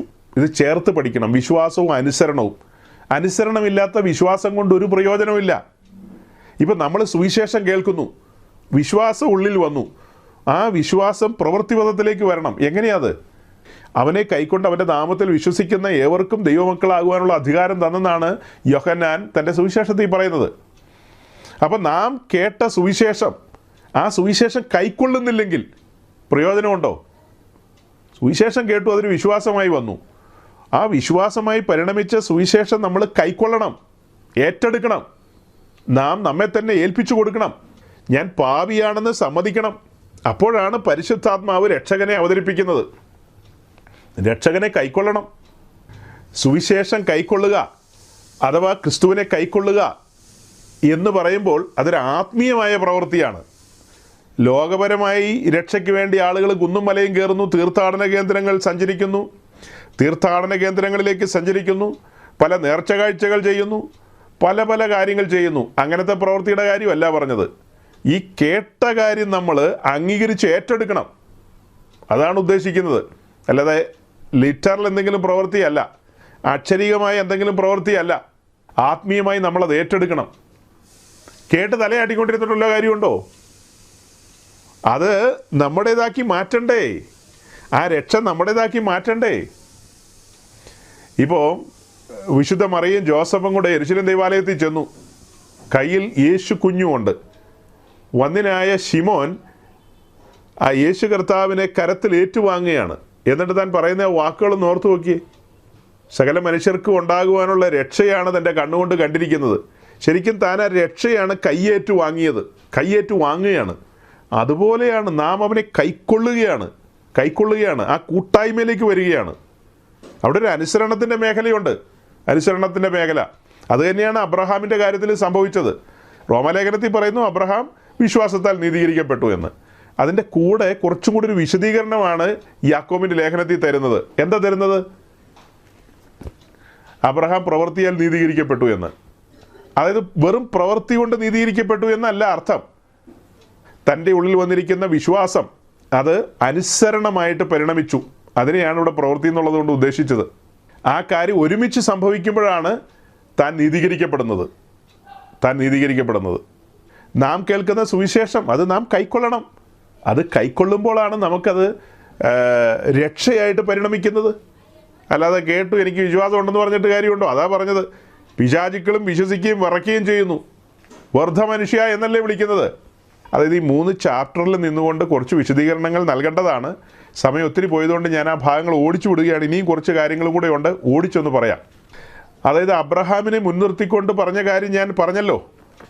അബ്രഹാമിന് വാഗ്ദത്തം കൊടുത്തു. ദൈവം വാഗ്ദത്തത്തിൽ വിശ്വസ്തനാണ്. വാഗ്ദത്തം നിവർത്തിച്ചു, അബ്രഹാമിനെ അനുഗ്രഹിച്ചു. അതും രക്ഷയുമായി കൂട്ടിച്ചേർത്ത് എങ്ങനെ പറയുമെന്നേ? രക്ഷയുമായി കൂട്ടിച്ചേർത്ത് പറയാൻ കഴിയുന്നത് ഇസ്രായേൽ മിസ്രൈം വിട്ട് ചെങ്കടൽ കടന്ന് മരുഭൂമി വഴിയായി വാഗ്ദത്ത കനാലിലേക്ക് യാത്ര തിരിച്ചു എന്നുള്ള കാര്യം നമുക്ക് രക്ഷയുടെ നിഴലായിട്ട് പറയാം. മിസ്രൈം ഈ ലോകത്തിന് നിഴലായി നിൽക്കുന്നു. ഫറവോൻ സാത്താന് നിഴലായി നിൽക്കുന്നു. അവരവിടെ അടിമത്തത്തിലായിരുന്നു. അതുപോലെ നാം പാപത്തിൻ്റെ ചങ്ങലകളാൽ അടിമത്തത്തിലായിരുന്നു. ഇസ്രായേലിൻ്റെ വിമോചനത്തിനായി മോശ എന്ന് പറയുന്ന ഒരു നായകൻ വന്നു. നമ്മുടെ വിമോചനത്തിനായി യേശു ക്രിസ്തു എന്ന് പറയുന്ന ഒരു വിമോചകൻ അഥവാ ഒരു നായകൻ കടന്നു വരികയാണ്. അങ്ങനെയാണ് ആ വിഷയങ്ങൾ നമ്മൾ പഠിക്കുന്നത്. അതേസമയം അബ്രഹാമുമായി ബന്ധപ്പെട്ട് നമ്മൾ എബ്രായ ലേഖനം 6-ാം അധ്യായത്തിൽ പറഞ്ഞ ആ വാക്യത്തിൽ ദൈവത്തിന് ഭോഷ്ക് പറയാൻ കഴിയില്ല എന്നൊരു കാര്യവും കൂടെ കണ്ടു. ദൈവം വാഗ്ദത്തം ചെയ്തവനാണ്, ഭോഷ്ക് പറയില്ല. വാഗ്ദത്തങ്ങൾ നിവർത്തിക്കുന്ന ദൈവമാണ്. നമുക്കും വാഗ്ദത്തം ലഭിച്ചിട്ടുണ്ട്, വാക്ക് പറഞ്ഞിട്ടുണ്ട്. ദൈവം ഒരിക്കലും ഭോഷ്ക് പറയില്ല. നമ്മെ രക്ഷിക്കും, പൂർണ്ണമായി രക്ഷിപ്പാൻ പ്രാപ്തൻ എന്നാണ് പറയുന്നത്. അതാണ് എബ്രായർ 7:25 വായിച്ചത്. അതാണ് ഫിലിപ്പ് ലേഖനം 1:4 വായിച്ചത്. നല്ല പ്രവൃത്തി ആരംഭിച്ചവൻ ക്രിസ്തുവിൻ്റെ നാളോളം അതിനെ തികയ്ക്കും. പക്ഷെ ഇവിടെ ആളുകൾ മനസ്സിലാക്കാത്തൊരു കാര്യം മറഞ്ഞിരിപ്പുണ്ട്. മനസ്സിലാക്കാത്തൊരു കാര്യം ഇവിടെയാണ് നമ്മുടെ സമർപ്പണം എന്ന് പറയുന്നൊരു വിഷയം വരുന്നത്. നമ്മിൽ നിന്ന് ദൈവം ആഗ്രഹിക്കുന്ന ആ ഒറ്റ കാര്യമേ ഉള്ളൂ, നമ്മുടെ സമർപ്പണം. ഇവിടെയാണ് ചാർട്ടൊക്കെ ഇട്ട് പഠിപ്പിക്കേണ്ടത്.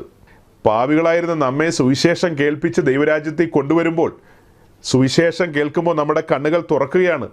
തുറക്കുമ്പോൾ നാം കാണുന്നത് ക്രൂശിൻ്റെ ദർശനമാണ്, അഥവാ കത്തുന്ന യാഗപീഠമാണ്. ആ യാഗപീഠത്തിലാണ് നമ്മുടെ വീണ്ടെടുപ്പ് നടക്കുന്നത്. വീണ്ടെടുക്കപ്പെട്ട നാം അതേ ബലിപീഠത്തിൽ നമ്മെ തന്നെ സമർപ്പിക്കുകയാണ്. ആ അനുസരണത്തിലേക്ക് നമ്മൾ വരികയാണ്. അവിടെ ആരെയാണ് നമ്മൾ കാണുന്നത്? അനുസരണയുള്ള ദൈവപുത്രൻ, ദൈവകുടുംബത്തിലെ ആദ്യജാതനെ നമ്മളവിടെ കാണുകയാണ്. തികഞ്ഞ അനുസരണത്തിലാണ് അവിടെ കിടക്കുന്നത്. അതുപോലെ തന്നെ നാമും അതേ അനുസരണത്തിൽ നമ്മെ തന്നെ ബലിപീഠത്തിലേക്ക് ഏൽപ്പിക്കുകയാണ്.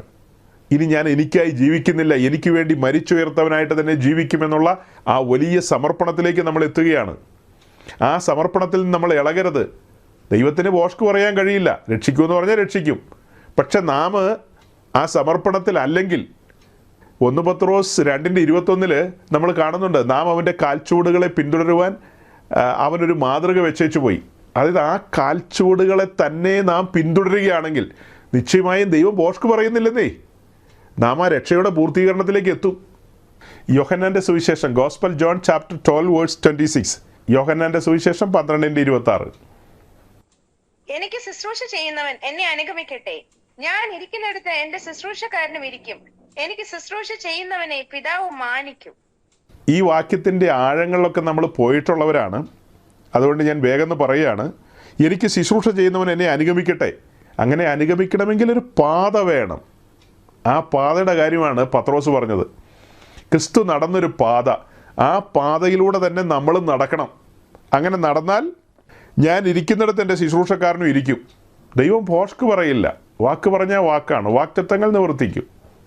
ഞാൻ ഇരിക്കുന്നിടത്ത് എൻ്റെ ശുശ്രൂഷക്കാരനും ഇരിക്കും. ഇരിക്കണമെങ്കിൽ ഞാൻ നടന്ന വഴിയിലൂടെ നടക്കണം. അതാണ് കണ്ടീഷൻ. ഒടുക്കം എന്താ പറയുന്നത്? എനിക്ക് ശുശ്രൂഷ ചെയ്യുന്നവനെ പിതാവ് മാനിക്കും. എനിക്ക് ശുശ്രൂഷ ചെയ്യുന്നവനെ പിതാവ് മാനിക്കണമെങ്കിൽ ആദ്യപടി എന്താ? ഞാൻ നടന്ന വഴിയിലൂടെ നടക്കണം. ആ സമർപ്പണത്തിലായിരിക്കണം. ഞാൻ 33 വയസ്സ് വരെ ബലിപീഠത്തിലായിരുന്നു. 30 വയസ്സ് വരെയുള്ള രഹസ്യജീവിതം, പിന്നീടുള്ള 3 വർഷക്കാലത്തെ പരസ്യജീവിതം, അവിടെ എല്ലാം താൻ ബലിപീഠത്തിലായിരുന്നു. അതെന്താ ബലിപീഠം എന്നുള്ള വാക്കുകൊണ്ട് ഉദ്ദേശിച്ചത്? താൻ ആ സമർപ്പണത്തിലായിരുന്നു. ആ സമർപ്പണത്തിൽ നിന്ന് ഒരിക്കലും ഇളകിയിട്ടില്ല. 30 വർഷത്തെ സമർപ്പിത ജീവിതം കഴിഞ്ഞ് പുറത്തേക്ക് വരുമ്പോൾ എന്താ കേട്ടത്? ഇവൻ എൻ്റെ പ്രിയപുത്രൻ, ഇവനിൽ ഞാൻ പ്രസാദിച്ചിരിക്കുന്നു എന്ന്. 3 വർഷക്കാലത്തെ ശുശ്രൂഷയോടുള്ള ബന്ധത്തിൽ പിന്നീട് നമ്മൾ ഒടുക്കം കേട്ടത് എന്താ? ഇവൻ എൻ്റെ പ്രിയപുത്രൻ, ഇവന് ചെവി കൊടുപ്പിന്നാണ്. ആ സമർപ്പിത ജീവിതത്തിൻ്റെ ഉടമയായിരുന്നു നമ്മുടെ കർത്താവ്. അതാണ് മാതൃക എന്ന് പറയുന്നത്. ആ മാതൃക പ്രകാരം നാമും നമ്മെ ബലിപീഠത്തിലേക്ക് ഏൽപ്പിക്കുകയാണ്. ദിവസേന മരിക്കാൻ ഏൽപ്പിക്കുകയാണ്. ദിവസേന ക്രൂശിക്കപ്പെടുവാൻ ഏൽപ്പിക്കുകയാണ്. ഞാനിനി എനിക്കായി ജീവിക്കുന്നില്ല, എനിക്ക് വേണ്ടി മരിച്ചുയർത്തവനായിട്ട് തന്നെ ജീവിക്കുമെന്ന ആ ഒരു സമർപ്പണത്തിലേക്ക്. ഇവിടെയാണ് നമ്മൾ നേരത്തെ പറഞ്ഞത്, ഒടുക്കം ഒരു വെട്ടി ചാരം. അതുകൊണ്ട് എന്തായിരിക്കും നമ്മൾ നിത്യതയിൽ നേടാൻ പോകുന്നത്? തേജസ്സിന്മേൽ തേജസ്സായിരിക്കും.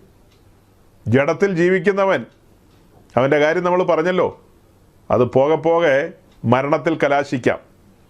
1 ദിവസം 2 ദിവസമോ ഒരാഴ്ചയോ 1 മാസമോ അതൊന്നും നമുക്കറിയില്ല. ജഡത്തിൽ തന്നെ ജീവിച്ച് എത്ര നാൾ പോയി കഴിയുമ്പോഴാണ് പാസ്റ്ററെ മരിക്കുന്നതെന്ന് ചോദിച്ചാൽ എനിക്കറിയാവോ അതിൻ്റെ കണക്ക്? എനിക്കറിയാവുന്ന കണക്ക് എത്രയേ ഉള്ളൂ. ജഡത്തെ അനുസരിച്ച് നടന്നാൽ മരിക്കും നിശ്ചയമെന്നാണ്. എന്ന് വെച്ചാൽ ദൈവമായിട്ടുള്ള ബന്ധം നഷ്ടപ്പെടും. ദൈവമായിട്ടുള്ള ബന്ധം നഷ്ടപ്പെടും. ഒടുക്കം കാഹളം കേൾക്കാൻ കഴിയാതെ ചെവിക്ക് മന്ദതയുള്ളവരായി പോവും. ജഡത്തെ അനുസരിച്ച് നടന്നാൽ അങ്ങനെയാണ്. അതല്ലേ അവിടെ പറയാനുള്ളത്. അപ്പോൾ എബ്രായ ലേഖനം 6-ാം അധ്യായത്തിൽ നമ്മൾ വായിച്ച പോലെ ദൈവം ഭോഷ്ക് പറയില്ല, വാഗ്ദത്തങ്ങളിൽ വിശ്വസ്തനാണ്. പക്ഷെ നാം ആ സമർപ്പണത്തിൽ ഉണ്ടായിരിക്കണം. വഴിമാറി പോകരുത്. ഇവിടെയാണ് എബ്രായ ലേഖനം 4-ാം അധ്യായത്തിൽ നിന്ന് 1-2 കാര്യം കൂടെ പറയാനുണ്ട്. അത് പറഞ്ഞ് നമുക്ക് വേഗം അവസാനിപ്പിക്കാം. യൂദായുടെ ലേഖനത്തിലെ ഒരു വാക്യം കൂടെ ഒന്ന് വായിക്കേണ്ടതുണ്ട്. അതായത് ഇസ്രായേലുമായി ബന്ധപ്പെടുത്തി ഞാൻ ചില കാര്യങ്ങൾ ഇപ്പോൾ പറഞ്ഞല്ലോ.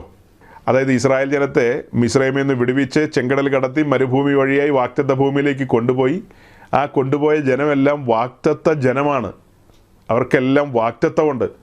അബ്രഹാമിൻ്റെ കൊച്ചുമക്കളാണ് അവരെക്കുറിച്ച് ദൈവം മുന്നമേ പറഞ്ഞിട്ടുള്ള കാര്യങ്ങളില്ലേ? അവർക്ക് കനാൻ കൊടുക്കുമെന്നാണ് പറഞ്ഞിരിക്കുന്നത്. അവർക്കെന്ന് വെച്ചാൽ യോശുവയ്ക്കും കാലേബിനും മാത്രമാണോ? അങ്ങനെയാണോ അബ്രഹാമിനോട് പറഞ്ഞത്? അബ്രഹാമിൻ്റെ സന്തതി പരമ്പരയ്ക്ക് മൊത്തത്തിലാണ് പറഞ്ഞിരിക്കുന്നത്. പുറപ്പെടുമ്പോൾ ഏതാണ്ട് 20-25 ലക്ഷം ജനം ഉണ്ടായിരുന്നു. അങ്ങനെ അവർ പെസഹായും ചോരത്തളി ആചരിച്ചാണ് അവിടെ നിന്ന് പുറപ്പെട്ടത്. പെസഹായും ചോരത്തളി ആചരിച്ച്. എബ്രായ ലേഖനം 4-ാം അധ്യായത്തിൽ 4-ന്റെ 11-ാം വാക്യം ഒന്ന് വായിച്ചേ. Hebrew chapter 4:11. അതുകൊണ്ട് ആരും അനുസരണക്കേടിൻ്റെ സമദൃഷ്ടാന്തത്തിന് ഒത്തവണ്ണം വീഴാതിരിക്കേണ്ടതിന് നാം ആ സ്വസ്ഥതയിൽ പ്രവേശിപ്പാൻ ഉത്സാഹിക്കുക. എബ്രായ ലേഖനം 4-ാം അധ്യായത്തിലേക്ക് വരുമ്പോൾ നാം ആ സ്വസ്ഥതയിൽ പ്രവേശിക്കുന്ന കാര്യമാണ് പറയുന്നത്. ഇസ്രായേൽ ആ സ്വസ്ഥതയിൽ പ്രവേശിച്ചില്ല. എബ്രായ ക്രിസ്ത്യാനികളോട് പൗലോസ് പറയുകയാണ്, നാം ആ സ്വസ്ഥതയിൽ പ്രവേശിക്കണം. അവർക്ക് എന്തുകൊണ്ട് ആ സ്വസ്ഥതയിൽ പ്രവേശിക്കാൻ കഴിഞ്ഞില്ല എന്ന് ചോദിച്ചാൽ അതിൻ്റെ ഉത്തരമാണ് വായിച്ചത്. അതുകൊണ്ട് ആരും അനുസരണക്കേടിൻ്റെ സമദൃഷ്ടാന്തത്തിന് ഒത്തവണ്ണം. അനുസരണക്കേടെന്ന് പറയുന്നൊരു വിഷയം അവിടെ വന്നു. അബ്രഹാം അനുസരിച്ചതുകൊണ്ട് അവനത് നീതിയായി കണക്കിട്ടു, അല്ലേ? അബ്രഹാമിൻ്റെ സന്തതി പരമ്പരകളോടുള്ള ബന്ധത്തിലാണ് ഇപ്പോൾ പറയുന്നത്. അവരത് അനുസരിച്ചില്ല, അതുകൊണ്ട് അവർക്കത് നീതിയായി കണക്കിട്ടില്ല. അവർ ആ സ്വസ്ഥതയിൽ കടക്കാൻ ഉത്സാഹിച്ചില്ല. എബ്രായ ലേഖനം 4-ന്റെ 6 കൂടെ വായിച്ചു കഴിഞ്ഞാൽ അവിടെ കാണുന്നത്, അതുകൊണ്ട് ചിലർ അതിൽ പ്രവേശിപ്പാൻ, ആ സ്വസ്ഥതയിൽ പ്രവേശിപ്പാൻ ഇട ശേഷിച്ചിരിക്കാലും മുമ്പേ അവർ സദ്വർത്തമാനം കേട്ടവർ അനുസരണക്കേട് നിമിത്തം പ്രവേശിക്കാതെ പോവുകയും ചെയ്തെന്ന്. ഇസ്രായേലിനെ കുറിച്ചാണ് പറയുന്നത്. അനുസരണക്കേട് നിമിത്തം അവർക്ക് ആ സ്വസ്ഥതയിൽ പ്രവേശിക്കാൻ കഴിഞ്ഞില്ല. അപ്പോൾ ഇത് ഞാൻ ചില പ്രിയപ്പെട്ടവരോടൊക്കെ പറഞ്ഞപ്പോൾ അവർ പറയുന്നത്, ദൈവം രക്ഷിക്കാനുള്ളവരെയൊക്കെ രക്ഷിച്ചിട്ടുണ്ട്, ബാക്കിയുള്ളവർക്കൊന്നും ആ രക്ഷ ഇല്ലെന്നുള്ള രീതിയിലാണ് പറയുന്നത്. എന്ത് ഭ്രാന്തായി പറയുന്നത്? ഹീബ്രു ചാപ്റ്റർ 11:28-29, എബ്രായർ 11-ന്റെ 28-29. അവിടെ നമ്മൾ കാണുന്നത് മുകളിൽ മോശയെക്കുറിച്ചാണ് പറയുന്നത്. അങ്ങനെ പറഞ്ഞ് താഴേക്ക് വന്നിട്ട്, വിശ്വാസത്താൽ മോശ കടിഞ്ഞൂലുകളുടെ സംഹാരകൻ അവരെ തൊടാതിരിപ്പാൻ പെസഹായും ചോരത്തളി ആചരിച്ചു. 29-ാം വാക്യം, വിശ്വാസത്താൽ അവർ കരയിൽ എന്ന പോലെ ചെങ്കടലിൽ കൂടി കടന്നു. അതായത് വിശ്വാസത്താലാണ് ഈ കാര്യങ്ങളൊക്കെ ചെയ്തത്. പെസഹായും ചോരത്തളി ആചരിച്ചത് വിശ്വാസത്താലല്ലേ? അതായത് വലിയവനായ ദൈവം മോശ വഴി ഇസ്രായേലിനോട് പറയുകയാണ്, അതായത് ആബീബ് മാസം 14-ാം തീയതി നിങ്ങൾ ആടിനെ അറുത്ത് ആ ആടിൻ്റെ രക്തം, പെസഹാ കുഞ്ഞാടിൻ്റെ രക്തം കട്ടിലയുടെ നെടുമ്പടിമേലും കുറുമ്പടിമേലും പുരട്ടണം. അങ്ങനെ സംഹാരകനിൽ നിന്ന് നിങ്ങൾക്ക് തെറ്റിയൊഴിയാം എന്ന കാര്യം അവരോട് പറഞ്ഞു. ആ പറയപ്പെട്ട കാര്യം അവർക്ക് വിശ്വാസമായി പരിണമിച്ചു. ഇസ്രായേലിലെ സകല ജനവും അത് വിശ്വസിച്ചു. എല്ലാവരും ആടിനെ മേടിച്ചു, എല്ലാവരും ആ പെസഹ ആചരിച്ചു. അങ്ങനെയാണ് അവർ മിസ്രൈമിൽ നിന്ന് പുറപ്പെട്ടത്. ആ പുറപ്പെട്ട കാര്യമാണ് ഇപ്പോൾ വായിച്ചത്. അവർ വിശ്വാസത്താൽ പെസഹായും ചോരത്തളി ആചരിച്ചെന്ന്. വിശ്വാസത്താൽ കരയിൽ എന്ന പോലെ ചെങ്കടലിൽ കൂടി കടന്നു. വിശ്വാസ നിമിത്തമാണ് ആ കാര്യങ്ങളൊക്കെ ചെയ്തത്. അങ്ങനെ വന്ന ആളുകളുടെ കാര്യമാണ് അല്പം മുമ്പ് വായിച്ചത്. അവർ ആ സ്വസ്ഥതയിൽ പ്രവേശിച്ചില്ലെന്ന്. രക്ഷയുടെ ഭദ്രത പറഞ്ഞുകൊണ്ടിരിക്കുന്നവരോടാണ് ഈ കാര്യങ്ങളെ പറയുന്നത്. യൂദായുടെ ലേഖനം അതിൻ്റെ 5-ാം വാക്യം, നിങ്ങളോ സകലവും ഒരിക്കൽ അറിഞ്ഞുവെങ്കിലും നിങ്ങളെ ഓർമ്മിപ്പിപ്പാൻ ഞാൻ ഇച്ഛിക്കുന്നത് എന്തെന്നാൽ, കർത്താവ് ജനത്തെ മിസ്രൈമിൽ നിന്ന് രക്ഷിച്ചിട്ടും വിശ്വസിക്കാത്തവരെ പിന്നത്തേതിൽ നശിപ്പിച്ചു. ഈ വാക്യമൊക്കെ അണ്ടർലൈൻ ചെയ്യണം കേട്ടോ, സൂക്ഷിച്ച് നോക്കണം. എങ്ങനെയാണ് കണ്ടത്? നിങ്ങളോ സകലവും ഒരിക്കൽ അറിഞ്ഞുവെങ്കിലും നിങ്ങളെ ഓർപ്പിപ്പാൻ ഞാൻ ഇച്ഛിക്കുന്നത് എന്തെന്നാൽ, കർത്താവ് ജനത്തെ മിസ്രൈമിൽ നിന്ന് രക്ഷിച്ചിട്ടും വിശ്വസിക്കാത്തവരെ പിന്നത്തേതിൽ നശിപ്പിച്ചു. കർത്താവ് ജനത്തെ മിസ്രൈമിൽ നിന്ന് രക്ഷിച്ചു എന്നാണ് വായിക്കുന്നത്. രക്ഷിച്ചവരെ പിന്നെ എന്ത് ചെയ്തു? കർത്താവ് ജനത്തെ മിസ്രൈമിൽ നിന്ന് രക്ഷിച്ചിട്ടും വിശ്വസിക്കാത്തവരെ പിന്നത്തേതിൽ നശിപ്പിച്ചു. അപ്പോൾ ഈ വാക്യം വായിക്കുമ്പോൾ ആളുകൾ എന്തായിരിക്കും പറയാൻ പോകുന്നത്?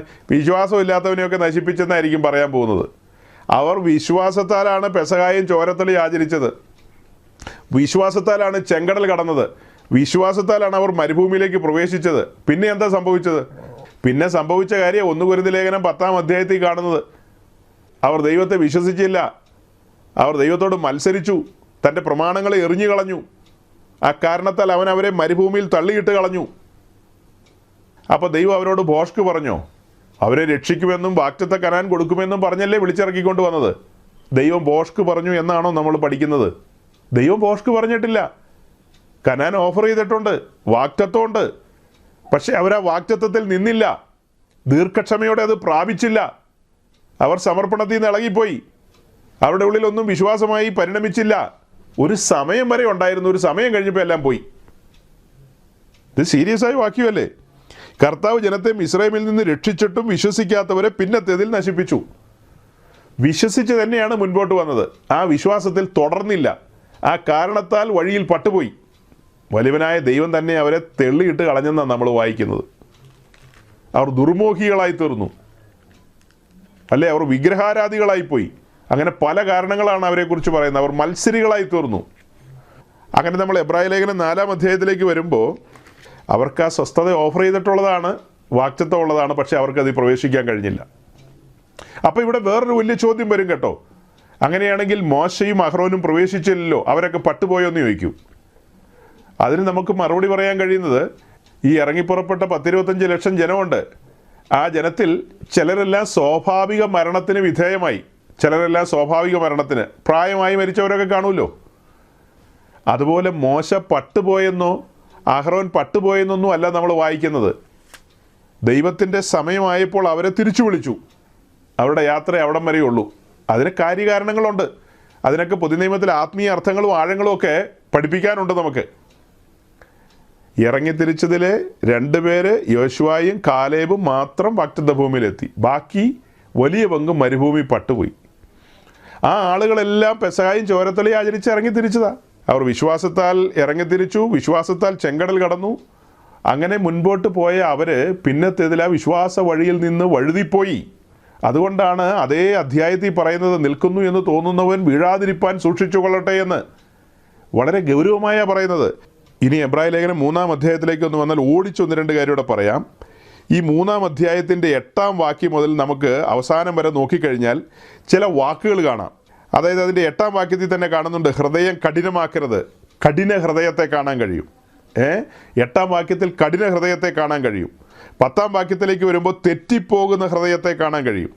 12-ാം വാക്യത്തിലേക്ക് വരുമ്പോൾ അവിശ്വാസമുള്ള ദുഷ്ടഹൃദയത്തെ കാണാൻ കഴിയും. അത് കഴിഞ്ഞ് അതിൻ്റെ 14-ാം വാക്യത്തിലേക്ക് വരുമ്പോൾ ആദ്യ വിശ്വാസം അവസാനത്തോളം മുറുകെ പിടിച്ചുകൊണ്ടാൽ നാം ക്രിസ്തുവിൽ പങ്കാളികളായി തീർന്നിരിക്കുന്നുവല്ലോ. ആദ്യ വിശ്വാസം അവസാനം വരെ ഇസ്രായേൽ മുറുകെ പിടിച്ചില്ല, അതുകൊണ്ട് മരുഭൂമിയിൽ പട്ടുപോയി. ഇവിടെ പൗലോസ് എബ്രായ ക്രിസ്ത്യാനികളോട് പറയുന്നത്, ആദ്യ വിശ്വാസം അവസാനത്തോളം മുറുകെ പിടിച്ചുകൊണ്ടാൽ നാം ക്രിസ്തുവിൽ പങ്കാളികളായി തീർന്നിരിക്കുന്നുവല്ലോ. ആദ്യ വിശ്വാസം അവസാനം വരെ മുറുകെ പിടിക്കണം. അത് കഴിഞ്ഞിട്ട് താഴേക്ക് വരുമ്പോൾ നമ്മൾ കാണുന്നത് 18-ഉം 19-ഉം വാക്യത്തിലേക്ക് വരുമ്പോൾ, അവരുടെ ശവങ്ങൾ മരുഭൂമിയിൽ വീണുപോയി, എൻ്റെ സ്വസ്ഥതയിൽ പ്രവേശിക്കില്ല എന്ന് ആണയിട്ടത് അനുസരണം കെട്ടവരോടല്ലാതെ പിന്നെ ആരോടാകുന്നു? ഇങ്ങനെ അവിശ്വാസ നിമിത്തം അവർക്ക് പ്രവേശിപ്പാൻ കഴിഞ്ഞില്ല എന്ന് നാം കാണുന്നു. അവരുടെ അനുസരണക്കേട് നിമിത്തമാണ് അവർക്ക് അങ്ങനെ സംഭവിച്ചത്. അവരുടെ അനുസരണക്കേട് നിമിത്തവും അവിശ്വാസ നിമിത്തവും അവർക്ക് സ്വസ്ഥതയിൽ പ്രവേശിക്കാൻ കഴിഞ്ഞില്ല. അങ്ങനെയെങ്കിൽ നാമും ക്രിസ്തീയ ജീവിതത്തിൽ മുൻപോട്ട് പോകുമ്പോൾ അനുസരണക്കേടിലേക്കും അവിശ്വാസത്തിലേക്കും ഈ പറഞ്ഞതുപോലെ ഹൃദയം തഴമ്പിക്കുകയും കഠിനമാക്കുകയും ഒക്കെ ചെയ്യുന്ന സാഹചര്യങ്ങൾ വന്നാലോ? അങ്ങനെ സംഭവിക്കാം. അതിൻ്റെ കാരണം എന്താ? നിരന്തരം നമ്മൾ ഈ ക്രൂശുമായി ബന്ധപ്പെട്ട് നിൽക്കണം. പൗലോസ് പറയുന്നുണ്ട്, എപ്പോഴും എൻ്റെ കൺമുമ്പിൽ ക്രൂശ് വെച്ചിരിക്കുകയെന്ന്. എന്ന് വെച്ചാൽ ക്രൂശിക്കപ്പെട്ടവനായ ക്രിസ്തുവിനെ, ക്രൂശിൻ്റെ വചനങ്ങൾ എപ്പോഴും മുൻപിലുണ്ട്, സദാസമയം മുൻപിലുണ്ട്. അതേസമയം മറ്റൊരു കാര്യത്തെക്കുറിച്ചും കൂടെ പുസ്തകം പറയുന്നുണ്ട്, വാതിൽക്കൽ പാപം കിടപ്പുണ്ടെന്ന്. പണ്ട് പോയ സാധനം വാതിൽക്കൽ കിടപ്പുണ്ട്. ആ സാധനം തിരിച്ചു വരാനുള്ള റൂട്ടാണ് നമ്മിൽ വസിക്കുന്ന ജഡം. ആ ജഡത്തിൽ നിരന്തരമായി സഞ്ചരിച്ച് അങ്ങനെ പോയി കഴിഞ്ഞാൽ ഒടുക്കം പാപത്തിൽ നിവദിക്കും. അങ്ങനെ പോയി കഴിഞ്ഞാൽ അവനെ പിന്മാറ്റക്കാരുടെ കൂട്ടത്തിലേ പെടുത്താൻ കഴിയുള്ളൂ. അവനെ മാനസാന്തരത്തിലേക്ക് പുതുക്കാൻ കഴിയില്ലെന്ന് എഴുതിയിരിക്കുന്നത്. പിന്നെ രക്ഷാഭദ്രതയും പറഞ്ഞുകൊണ്ട് വന്നിട്ട് ഒരു കാര്യവുമില്ല. ഇപ്പോൾ വളരെ കൃത്യമായിട്ടാണ് കണ്ടത്, മിസ്രൈമിൽ നിന്ന് പെസഹായും ചോരത്തലി ആചരിച്ച ജനം മരുഭൂമിയിൽ പട്ടുപോയി. കാരണം എന്താ? അവിശ്വാസമുള്ള ദുഷ്ടഹൃദയം.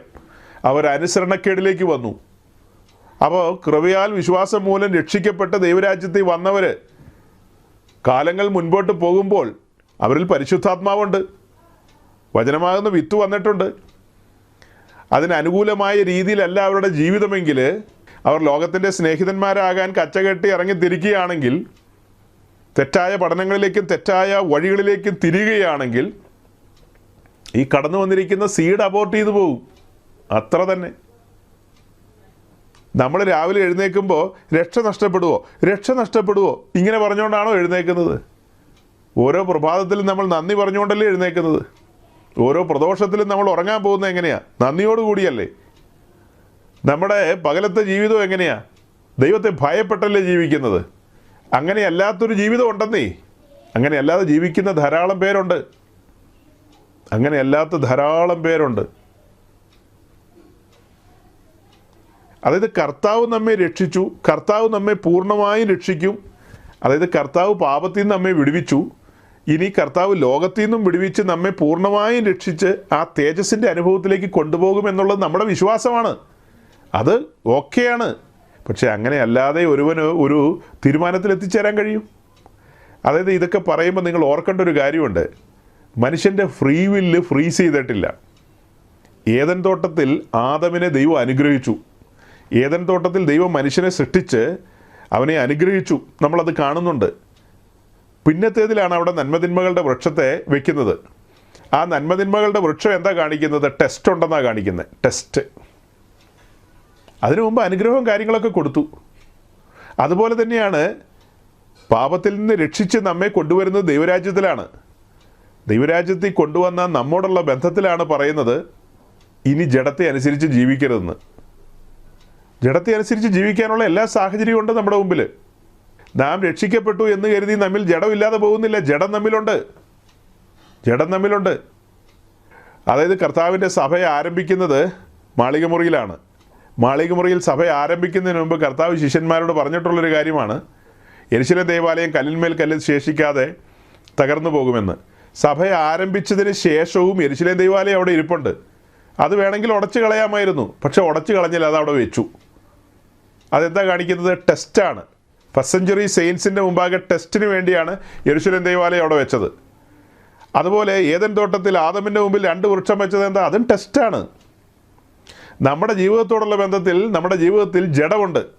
ആ ജഡമില്ലാതിരിക്കുകയായിരുന്നെങ്കിൽ നമ്മളെപ്പോഴും വിശുദ്ധമായ നിലയിൽ തന്നെയായിരിക്കും. വേറെ ഇടപാടുകളൊന്നും ഉണ്ടാകില്ല. അതായത് കർത്താവ് നമ്മെ രക്ഷിച്ച് പെട്ടെന്ന് ഈ പെയിൻ്റൊക്കെ അടിച്ച് റെഡിയാക്കി എടുക്കുന്ന പോലെ ക്ഷണനേരം കൊണ്ട് നമ്മളെ വിശുദ്ധന്മാരാക്കി. ഇപ്പോൾ നാം രക്ഷിക്കപ്പെട്ടവരെന്ന നിലയിൽ ദൈവരാജ്യത്തിൽ മുന്നോട്ട് സഞ്ചരിക്കുമ്പോൾ നമ്മിൽ ജഡമുണ്ട്. ആ കാർണൽ നേച്ചർ നമ്മിലുണ്ട്. അതിനെ ഓവർകം ചെയ്യണം, അതിനെ മറികടക്കണം. അതിന് കർത്താവിൻ്റെ കൃപയിൽ ആശ്രയിച്ചുകൊണ്ട് പരിശുദ്ധാത്മ സഹായത്താൽ മുന്നേറണം, ഓടി ജയിക്കണം എന്ന ഒരു വാഞ്ച ഇപ്പോൾ നമ്മുടെ മുമ്പിലുണ്ട്. അങ്ങനെ ഓടി ജയിച്ചാണ് നാം സിംഹാസനത്തിൽ എത്തേണ്ടത്. ചുമ്മാ നമ്മളെ എടുത്തുകൊണ്ട് പോയി സിംഹാസനത്തിൽ ഇരുത്തുകയല്ല. നമുക്ക് ഓടാനുള്ള പ്ലാറ്റ്ഫോം തന്നിരിക്കുകയാണ്. ഓടി ജയിച്ച് ചെല്ലണം. അതുപോലെ തന്നെയാണ് നമ്മിൽ ജഡമുണ്ട്. ആ ജഡത്തെ ഓവർകം ചെയ്യണം, മറികടക്കണം. അങ്ങനെയാണ് നമ്മൾ അവിടെ ചെല്ലേണ്ടത്. അപ്പോൾ പരിശോധനകളുണ്ട് സഹോദരങ്ങളെ ക്രിസ്തീയ ജീവിതത്തിൽ. ഈ പരിശോധനകളിൽ പരാജയപ്പെട്ടു പോകാനും സാധ്യതയുണ്ട്. ദേമാസ് പരാജയപ്പെട്ടു പോയതാണ് കാണുന്നത്. യൂദ സഭ ആരംഭിക്കുന്നതിന് മുമ്പാണെങ്കിലും തിരഞ്ഞെടുക്കപ്പെട്ടവനാണ് യൂദയെ കർത്താവ് വിളിച്ചത് നാശയോഗ്യന്ന. ആ യൂദയെ സ്വർഗത്തിൽ കാണുമെന്ന് പഠിപ്പിക്കുന്ന പാർട്ടികളാണ് ഈ പുള്ളികൾ. അനന്യാസും സഫീറയും സ്വർഗത്തിൽ കാണുമെന്നാണ് ഈ പുള്ളികൾ പഠിപ്പിക്കുന്നത്. അതൊക്കെ വിശ്വസിക്കാൻ പാകത്തിന് മണ്ടന്മാരല്ല നമുക്ക് അങ്ങനെ വിശ്വസിക്കാൻ ഒരിക്കലും കഴിയില്ല. ഹുമനയോസും ഫിലേത്തോസും അവരുടെ വിശ്വാസക്കപ്പൽ തകർന്നു പോയി എന്നാണ് പറയുന്നത്. വിശ്വാസക്കപ്പൽ തകർന്നു പോയാൽ സ്വർഗത്തിൽ കാണുമെന്ന് നമുക്ക് പഠിപ്പിക്കാൻ പറ്റുമോ? ഒരിക്കലും പഠിപ്പിക്കാൻ പറ്റില്ല. അപ്പോൾ ഈ ഭൂമിയിലുള്ള ബാക്കിയുള്ള ആളുകളോ? അവരുടെ ആരുടെയും കാര്യം പുസ്തകത്തിൽ എഴുതിയിട്ടില്ല. അവരവിടെ കാണുമോ ഇവിടെ കാണുമോ എന്ന് ചോദിച്ചാൽ നമുക്കറിയില്ല. അതൊക്കെ കർത്താവിനറിയാം. ഇന്നത്തെ ഈ ഒരു ധ്യാനം കൊണ്ട് നമ്മൾ എന്താ ഇന്ന് ഒരു ഉത്തരത്തിൽ എത്തിച്ചേർന്നത്? നാം നമ്മുടെ രക്ഷയിൽ ആനന്ദിക്കുന്നവരാണ്. പറഞ്ഞു തീരാത്ത ദാനനിമിത്തം ദൈവത്തിന് സ്തോത്രം ചെയ്യുന്നവരാണ്. ഇത്ര വലിയ രക്ഷയിൽ നമുക്ക് തെറ്റിയൊഴിയാൻ കഴിയില്ല. അതിനെ അഗണ്യമാക്കാൻ നമുക്ക് കഴിയില്ല. അങ്ങനെ നാശത്തിലേക്ക് പോകാൻ നമുക്ക് കഴിയില്ല. നമ്മൾ ആ രക്ഷയിൽ ആനന്ദിച്ച് മുൻപോട്ട് പോവുകയാണ്. ആ കൃപയിൽ തന്നെയാണ് നാം ആയിരിക്കുന്നത്. നമ്മുടെ വിശ്വാസം വർദ്ധിക്കുവാൻ വേണ്ടി നമ്മുടെ ദൈവദാസന്മാർ നമുക്ക് വേണ്ടി രാപ്പകൽ പ്രാർത്ഥിക്കുന്നുണ്ട്. 1 തെസ്സലോനിക്ക ലേഖനം 3-ാം അധ്യായം. അതുപോലെ തന്നെ നമ്മുടെ വിശ്വാസം വർദ്ധിക്കാൻ വേണ്ടി നമ്മുടെ ദൈവദാസന്മാർ നമുക്ക് ക്രൂശിൻ്റെ വചനങ്ങളാണ് പറഞ്ഞു തരുന്നത്. ക്രൂശിൻ്റെ വചനങ്ങളാണ് നമുക്ക് വിശ്വാസം വർദ്ധിപ്പിച്ചു തരുന്നത്, അല്ലേ? വിശ്വാസം കേൾവിയാലും, കേൾവി ക്രിസ്തുവിൻ്റെ വചനത്താലും വരുന്നു. കേൾവി ക്രിസ്തുവിൻ്റെ വചനത്താലും വരുന്നു. അതുകൊണ്ടാണ് ക്രൂശിൻ്റെ വചനങ്ങൾ നിരന്തരം പ്രസ്താവിക്കുന്നത്, പ്രസംഗിക്കുന്നത്. നമ്മുടെ പ്രിയപ്പെട്ടവർ എപ്പോഴും ജാഗരൂകരായിരിക്കണം. ക്രിസ്ത്യൻ ലൈഫ് എന്ന് പറയുന്നൊരു ത്രില്ലിംഗ് ലൈഫല്ലേ? അതിൽ ആസ്വദിച്ച് ആനന്ദിച്ച്, ക്രിസ്ത്യ ജീവിതത്തിൽ കഷ്ടങ്ങളുണ്ട്, അപ്പോൾ തന്നെ ക്രിസ്ത്യ ജീവിതം ആനന്ദ ജീവിതമാണ്. അങ്ങനെ ഈ ഭൂമിയിൽ നിന്ന് നമ്മൾ മാറ്റപ്പെടണം. നമുക്കൊരു ചഞ്ചലിപ്പും ഇല്ലെന്ന്, ഇവിടെ ഇരിക്കുന്ന ഒരു കുഞ്ഞിനും ഒരു ചഞ്ചലിപ്പും ഇല്ല. രക്ഷ നഷ്ടപ്പെടുമെന്ന് വിചാരിച്ചല്ല നമ്മളിവിടെ വന്നതും ഈ മീറ്റിംഗ് കഴിഞ്ഞിപ്പോൾ പോകുന്നതും. പക്ഷെ വിശുദ്ധ തിരുവെഴുത്ത് പറയുന്നു ഇങ്ങനെയുള്ള സാധ്യതകളുണ്ട്. പിന്മാറിപ്പോയാൽ നാശമാണ്, ജഡത്തെ അനുസരിച്ച് നടന്നാൽ മരണമാണ്. ഇങ്ങനത്തെ കാര്യങ്ങൾ പുസ്തകത്തിലുണ്ട്. നമുക്ക് ദൃഷ്ടാന്തമായിട്ട് ഇസ്രായേലിനെ മുൻനിർത്തിയിരിക്കുകയാണ്, ബുദ്ധി ഉപദേശത്തിനായിട്ട് വെച്ചിരിക്കുകയാണ്. അല്ലാതെ അബ്രഹാമിന് വാഗ്ദത്തം കൊടുത്തു, ആ വാഗ്ദത്തം വെച്ചിട്ട് രക്ഷയുമായി കണക്ട് ചെയ്തല്ല അത് പറയുന്നത്. അത് വാഗ്ദത്തവുമായി ബന്ധപ്പെട്ട പ്രത്യാശയുടെ വിഷയങ്ങളൊക്കെ പറയാൻ ഉപയോഗിക്കാം, അല്ലാതെ രക്ഷയുമായി ബന്ധപ്പെടുത്തിയല്ല അത് കണക്ട് ചെയ്യുന്നത്. അത് കണക്ട് ചെയ്യുന്നത് ഇസ്രായേലുമായി ബന്ധപ്പെടുത്തിയാണ്. അതുപോലെ വേറെ പല കാര്യങ്ങളും നമുക്ക് പറയാനുണ്ട്. അതുകൊണ്ട് നമ്മുടെ കൺക്ലൂഷൻ ഇങ്ങനെയാണ്: നമ്മുടെ ഫ്രീ വില്ലൊന്നും ദൈവം ഫ്രീസ് ചെയ്തിട്ടില്ല. നമുക്ക് ഏത് വഴിയും തിരഞ്ഞെടുക്കാം, ഏത് വഴിയും. ഏദൻ തോട്ടത്തിൽ 2 വൃക്ഷം ഉണ്ടായിരുന്നു. ഇന്ന് സഭയാം തോട്ടത്തിലും നമുക്ക് കാണാം 2 തരം വൃക്ഷത്തെ. ക്രിസ്തുവിൽ തന്നെ വസിച്ചുകൊണ്ട് ക്രിസ്തുവിൽ തന്നെ മുൻപോട്ട് പോവുകയാണെങ്കിൽ ആ ജീവൻ്റെ സമൃദ്ധിയിലെത്താം. അതേസമയം ഇവിടെ നമുക്ക് ലോകത്തെ ആസ്വദിക്കാം, നമ്മുടെ ജഡം വഴി ലോകത്തെ ആസ്വദിക്കാം. ഈ 2 സാഹചര്യവും നമ്മുടെ മുമ്പിലുണ്ട്. ഏത് വഴിയിലൂടെ പോകണമെന്ന് നാം തീരുമാനിക്കുക. ആദ്യം പറഞ്ഞ വഴിയിലൂടെ പോകുന്നവരുടെ എണ്ണം കുറവാണ്. രണ്ടാമത്തെ വഴിയിലൂടെ പോകുന്ന ആളുകളുടെ എണ്ണം കൂടുതലാണ്. ജഡത്തെ അനുസരിച്ചും ജഡത്തെ ആസ്വദിച്ചും അങ്ങനെ ലോകത്തിൻ്റെ വഴികളിലൂടെ സഞ്ചരിക്കുന്നവരാണ് ഏറിയ പങ്കാളുകളും. അവർ ആത്മീയമായി പല കാര്യങ്ങളൊക്കെ കാട്ടിക്കൂട്ടുന്നുണ്ടെന്നുള്ളതൊക്കെ വാസ്തവം തന്നെയാണ്. പക്ഷേ അവരുടെ വ്യക്തിപരമായ ജീവിതത്തിലേക്ക് നമ്മൾ നോക്കുമ്പോൾ ഈ വഴിയിലൊന്നും അല്ല പലരും. രക്ഷാഭദ്രതാവാദമൊക്കെ പലർക്കും വിശുദ്ധ ജീവിതത്തിൽ നിന്ന് അകന്നു പോകാനും മൾട്ടിപ്ലക്സിൽ പോയി സിനിമ കാണാനും വീഞ്ഞു കുടിക്കാനും പിന്നെ എന്നതാ അത്യാവശ്യം വേണ്ടാത്ത പരിപാടിക്കൊക്കെ പോകാനും ഒക്കെ ആയിട്ടുള്ള പ്രേരണകളാണ് ലഭിക്കുന്നത്. വളർത്തിയ അമ്മയപ്പന്മാരെ വിട്ടിട്ട് ഒരുത്തൻ്റെ കൂടെ ഇറങ്ങിത്തിരിക്കാൻ പ്ലാൻ ചെയ്യുകയാണ്. അങ്ങനെ വരുന്നവനെയൊക്കെ കെട്ടിച്ചു കൊടുക്കുന്ന രക്ഷാഭദ്രതാ സിദ്ധാന്തം ഭയങ്കര സിദ്ധാന്തമാണ്. എൻ്റെ അടുത്ത് വരുന്നെങ്കിൽ ഞാൻ ഓടിക്കും. നീ നിൻ്റെ അപ്പൻ്റെ അമ്മയുടെ അടുത്ത് പോയി അനുസരണം കാണിക്കാൻ പറയും. അല്ലാതെ ആ പെണ്ണിനെ വിളിച്ച് എൻ്റെ വീട്ടിൽ കൊണ്ടുപോയി താമസിപ്പിച്ചിട്ട് ചെറുക്കനെ വിളിച്ചുകൊണ്ടുപോയി വേറെ ഏതെങ്കിലും ഒരു പാസ്റ്ററുടെ വീട്ടിൽ താമസിപ്പിച്ചിട്ട് പിന്നെ ഒരു കല്യാണം അങ്ങ് നടത്തി കൊടുക്കുന്ന ആ പരിപാടിയൊന്നും നടക്കില്ല. അതൊന്നും നടക്കില്ല. അത് ഈ ഭദ്രതാവാദമൊക്കെ തലയിൽ കയറിയതുകൊണ്ടാണ് ലാഘവത്വം വന്നത്, തോന്നിയതുപോലെയൊക്കെ ചെയ്യാനായിട്ട് ഉത്സാഹം വരുന്നത്. അതുകൊണ്ട് ഞാൻ എൻ്റെ വാക്കുകളെ ചുരുക്കുകയാണ്. ഇത്തരക്കാരുടെ മുമ്പിൽ നാം തലയെടുപ്പോടെ നിന്ന് നാം നമ്മുടെ രക്ഷയിൽ ആനന്ദിച്ച് അങ്ങനെ മുൻപോട്ട് പോകാൻ സർവശക്തനായ ദൈവം നമ്മെ സഹായിക്കട്ടെ എന്ന് പറഞ്ഞുകൊണ്ട് ഞാൻ എൻ്റെ വാക്കുകളെ ചുരുക്കുന്നു. ദൈവം നിങ്ങളെ അനുഗ്രഹിക്കട്ടെ.